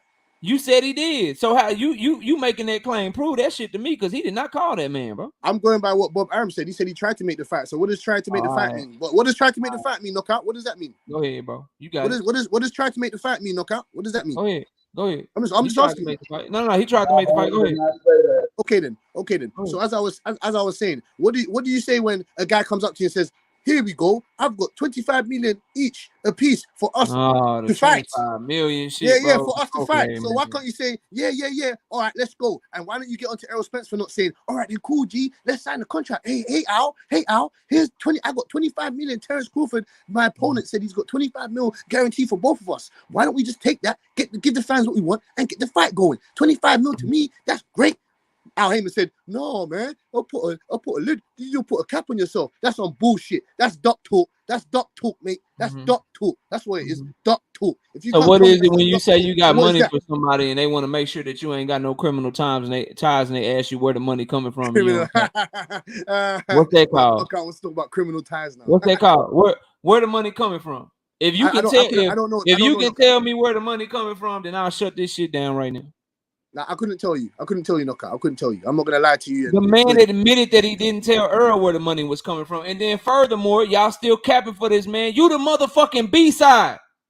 You said you would take less money. You said you would, out your own mouth, you would take less money to make the fight happen because you know you would win. Now all of a sudden you get the fight in front of you. You want to negotiate. You want to try to act like you bringing some shit to the table. I thought you just beat his ass, bro. I thought you were just gonna beat his ass. I thought you would take less to make the fight happen because you knew you were gonna win. I thought being undisputed in 2 weight classes was the only thing that motivated you. That's what you told Andre Ward. But now when you get the so he's supposed to fight for free. You got phantom money. You got phantom money that you can't tell nobody where it's coming from, and you trying to bring other people into the deal when you could just sign to fight them. How come that $25 million? How come they couldn't get you a better opponent at BLK Prime? Like what the fuck are you talking about? Where that shit coming from, bro? Shit, they were ducking him. Oh, okay. Who ducked him? Hold on, who ducked him? Your boy ducked him. What's his name? What the? I can't think of his name right now. I think nobody. No. Ennis. Yeah, Ennis ducked him. Ennis ducked him. Ennis ducked him. Your boy, the other guy in the division, he ducked him. Come on, bro. Everybody ducked him. What are you talking about? Knockout. So Jerron Boots. Yes, he ducked him. Why he ain't stay? First of all, why did the fight between Bud and Boots happen? Because he left it. Why did he leave? Why did he leave the WBO and go the IBF route? No. They actually talked about making a fight. Showtime and Espinoza talked to BLK Prime about making a Bud Crawford fight. No, but before that, we can talk about that knockout. But let's talk about before that knockout. Let's stay in order. He could have just stayed in the WBO and been a Mando. So come on, bro. That's a duck right there. He ducked Bud yeah, Crawford. He ducked. He ducked Bud Crawford by becoming the mandatory for Errol Spence. Yes, because Bud is way better than him. That's what we talking about here. How do you call somebody? Because Bud is better than Errol. That's why. The unified champion. Because again, bro, Bud is better than Errol Spence. That's why. Errol is your opinion. Yes. And no. That's his opinion. That's why you ducked him, bro. That's why Ennis ducked him. That's his opinion. Because he would have stayed. He could have stayed. So in your mind, it could have nothing to do with the fact that Earl has 3 belts, Bud has 1. In your mind, it could have nothing to do with the fact that bro, he could. Why can't bro? Then you can't fight. No, knockout. He can take either belt first. The fact that both he and Earl fight on Showtime, it's because he ducked Bud. That's why he went that route. Yes, it is a duck because he could have went. He could have went either way. He could. He didn't have to do. He didn't have to do an interim. Can I attempt to do better? Do better. What's up, people? I try to be the voice of reason. Yeah, please do better because it ain't working. I just want to say one thing. Boots Ennis said that he could beat Bud in his living room. So anybody can say anything. If he would have went over there and beat Bud, then he'd be facing Earl in an undisputed fight. Okay. Right, no cop. Okay. What? What's the point though? Like I'm trying to get the point. We're saying that waiting around when you have a champion, if you have a championship opportunity and you say that you can beat Bud, right? Bud, most people agree that Bud is a walking, talking, like future Hall of Famer, right? He's definitely like top 5 pound for pound guy. Why sit around and wait? Why not just go knock that dude off so that you can beat him in his living room? And then when you fight Errol Spence, you're in a way better position to negotiate versus like being the mandatory for the IBF. He would have been the Mando. He said he would beat Bud in his living room before the Avanesian fight. Bud fought Avanesian. They called Boots Ennis like in January or February out of Bosey's mouth.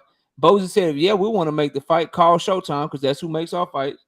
Showtime and BLK Prime talked. No fight came to fruition. How we putting that on Boots? How's that his fault? He ain't push. Well, I put it on him for because two reasons. Showtime and networks and all that stuff, that's hiding behind politics. The politics actually cleared a way for you to become a champion right then. Shout out like you don't have to hide behind politics anymore. The politics were in your favor. The WBO was right there. Virgil Ortiz was like, "No, I don't want to fight. You're the next guy." Yeah, he was raise your hand. He was the other duck. Shout out OG Mr. Mon with the $2 super chat. Says, "Holla at you later, brothers. Salute KO. Salute to you, OG Mr. Mon." Let me get y'all last words, man. I gotta wrap the show, bro. We can do this again tomorrow, but I gotta roll. Let me go to Terrence first. Terrence, give your last words. Let everybody know. Yeah, man. I don't have no channel, so thanks, Knockout, for having me. I'll be on next time. Yeah, I'll be live tomorrow at 7:30. I got about an hour before the debate start, and I can we can finish it up. But I appreciate y'all, bro. Real talk. All right, bro. Take care, guys. All right, Jerome, man. Talk to me, Jerome. Yeah, man. Well, I just want to say real quick, man, I really don't see no point in arguing about Spence and Crawford anymore. The fight's not happening. I don't care what nobody say. And I don't believe it's happening until they're throwing blows at each other. They can have press conferences and all that. It's not happening until I see them start throwing punches at each other. That's when I believe it's happening. But shout out to you, KO, man. Keep putting out this great content, man. And you know what I'm saying? Keep doing what you do. And salute to everybody up here who came up here and gave their piece. But I'm out. I'm finished watching this basketball game. I was going to sit in the back and just chill and watch basketball until I heard all this craziness about Spence and Crawford. There's no point in arguing Spence and Crawford anymore. We're better off arguing Tank and Ryan, Tank and Devin, and Tank and Shakur, because we know those are fights that are possible and that are going to happen potentially. Already, man. I appreciate you, bro. I'll holler at you, man. All right, for sure. All right, Cass, give your last words, man. What up? Hey, thank you, Knockout, man. It's been a pleasure having, man. You get me. Thank you, man. You're a real G. You know your shit as usual. You get me, boxing historian. You know your shit. You get me. We lock horns when we can. You know what I'm saying to you? It's friendly horns, and I'm complete opposite to that nigga. I don't know what he's talking about. We're gonna speak about Spencer Crawford until we're dead, until it happens. I don't give a fuck. I don't care what you talking. No, we're not leaving. No. We're not. That fact ain't going underneath the rug. We've been talking about it for over 4.5 years now, and we're gonna do it until we're dead, until we get it. And if we don't get it, we're going to continue talking about it the same way we talk about facts we didn't get in the 80s, the 90s, and the early 2000s. So I'm sorry, we're going to talk about the fact that we need to get to cure back boxing. Yeah, Ryan Garcia and Tank Davis, big fact. You get me? I'll be looking forward to seeing that fact. Thank you, Knockout. You get me? Salute, Smoke. I ain't seen you in a while. You get me? I ain't heard from you in a minute. But yeah, man, I appreciate you, Knockout, man. Keep doing your shit, man. Yeah, be easy, Cass.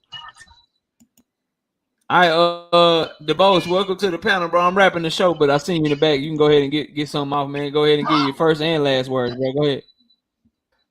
Hey, what's good, everybody? Hey, I don't want to be on the show too long. I don't got nothing on the debate that's been gone. That debate. Whoever believe what you believe, everybody gonna keep believing what they believe. I want to say something real quick on your knockout series, bro. It's phenomenal. I'm a real debate fan. And so I'm really enjoying these knockout debate series. Man, I got a thought.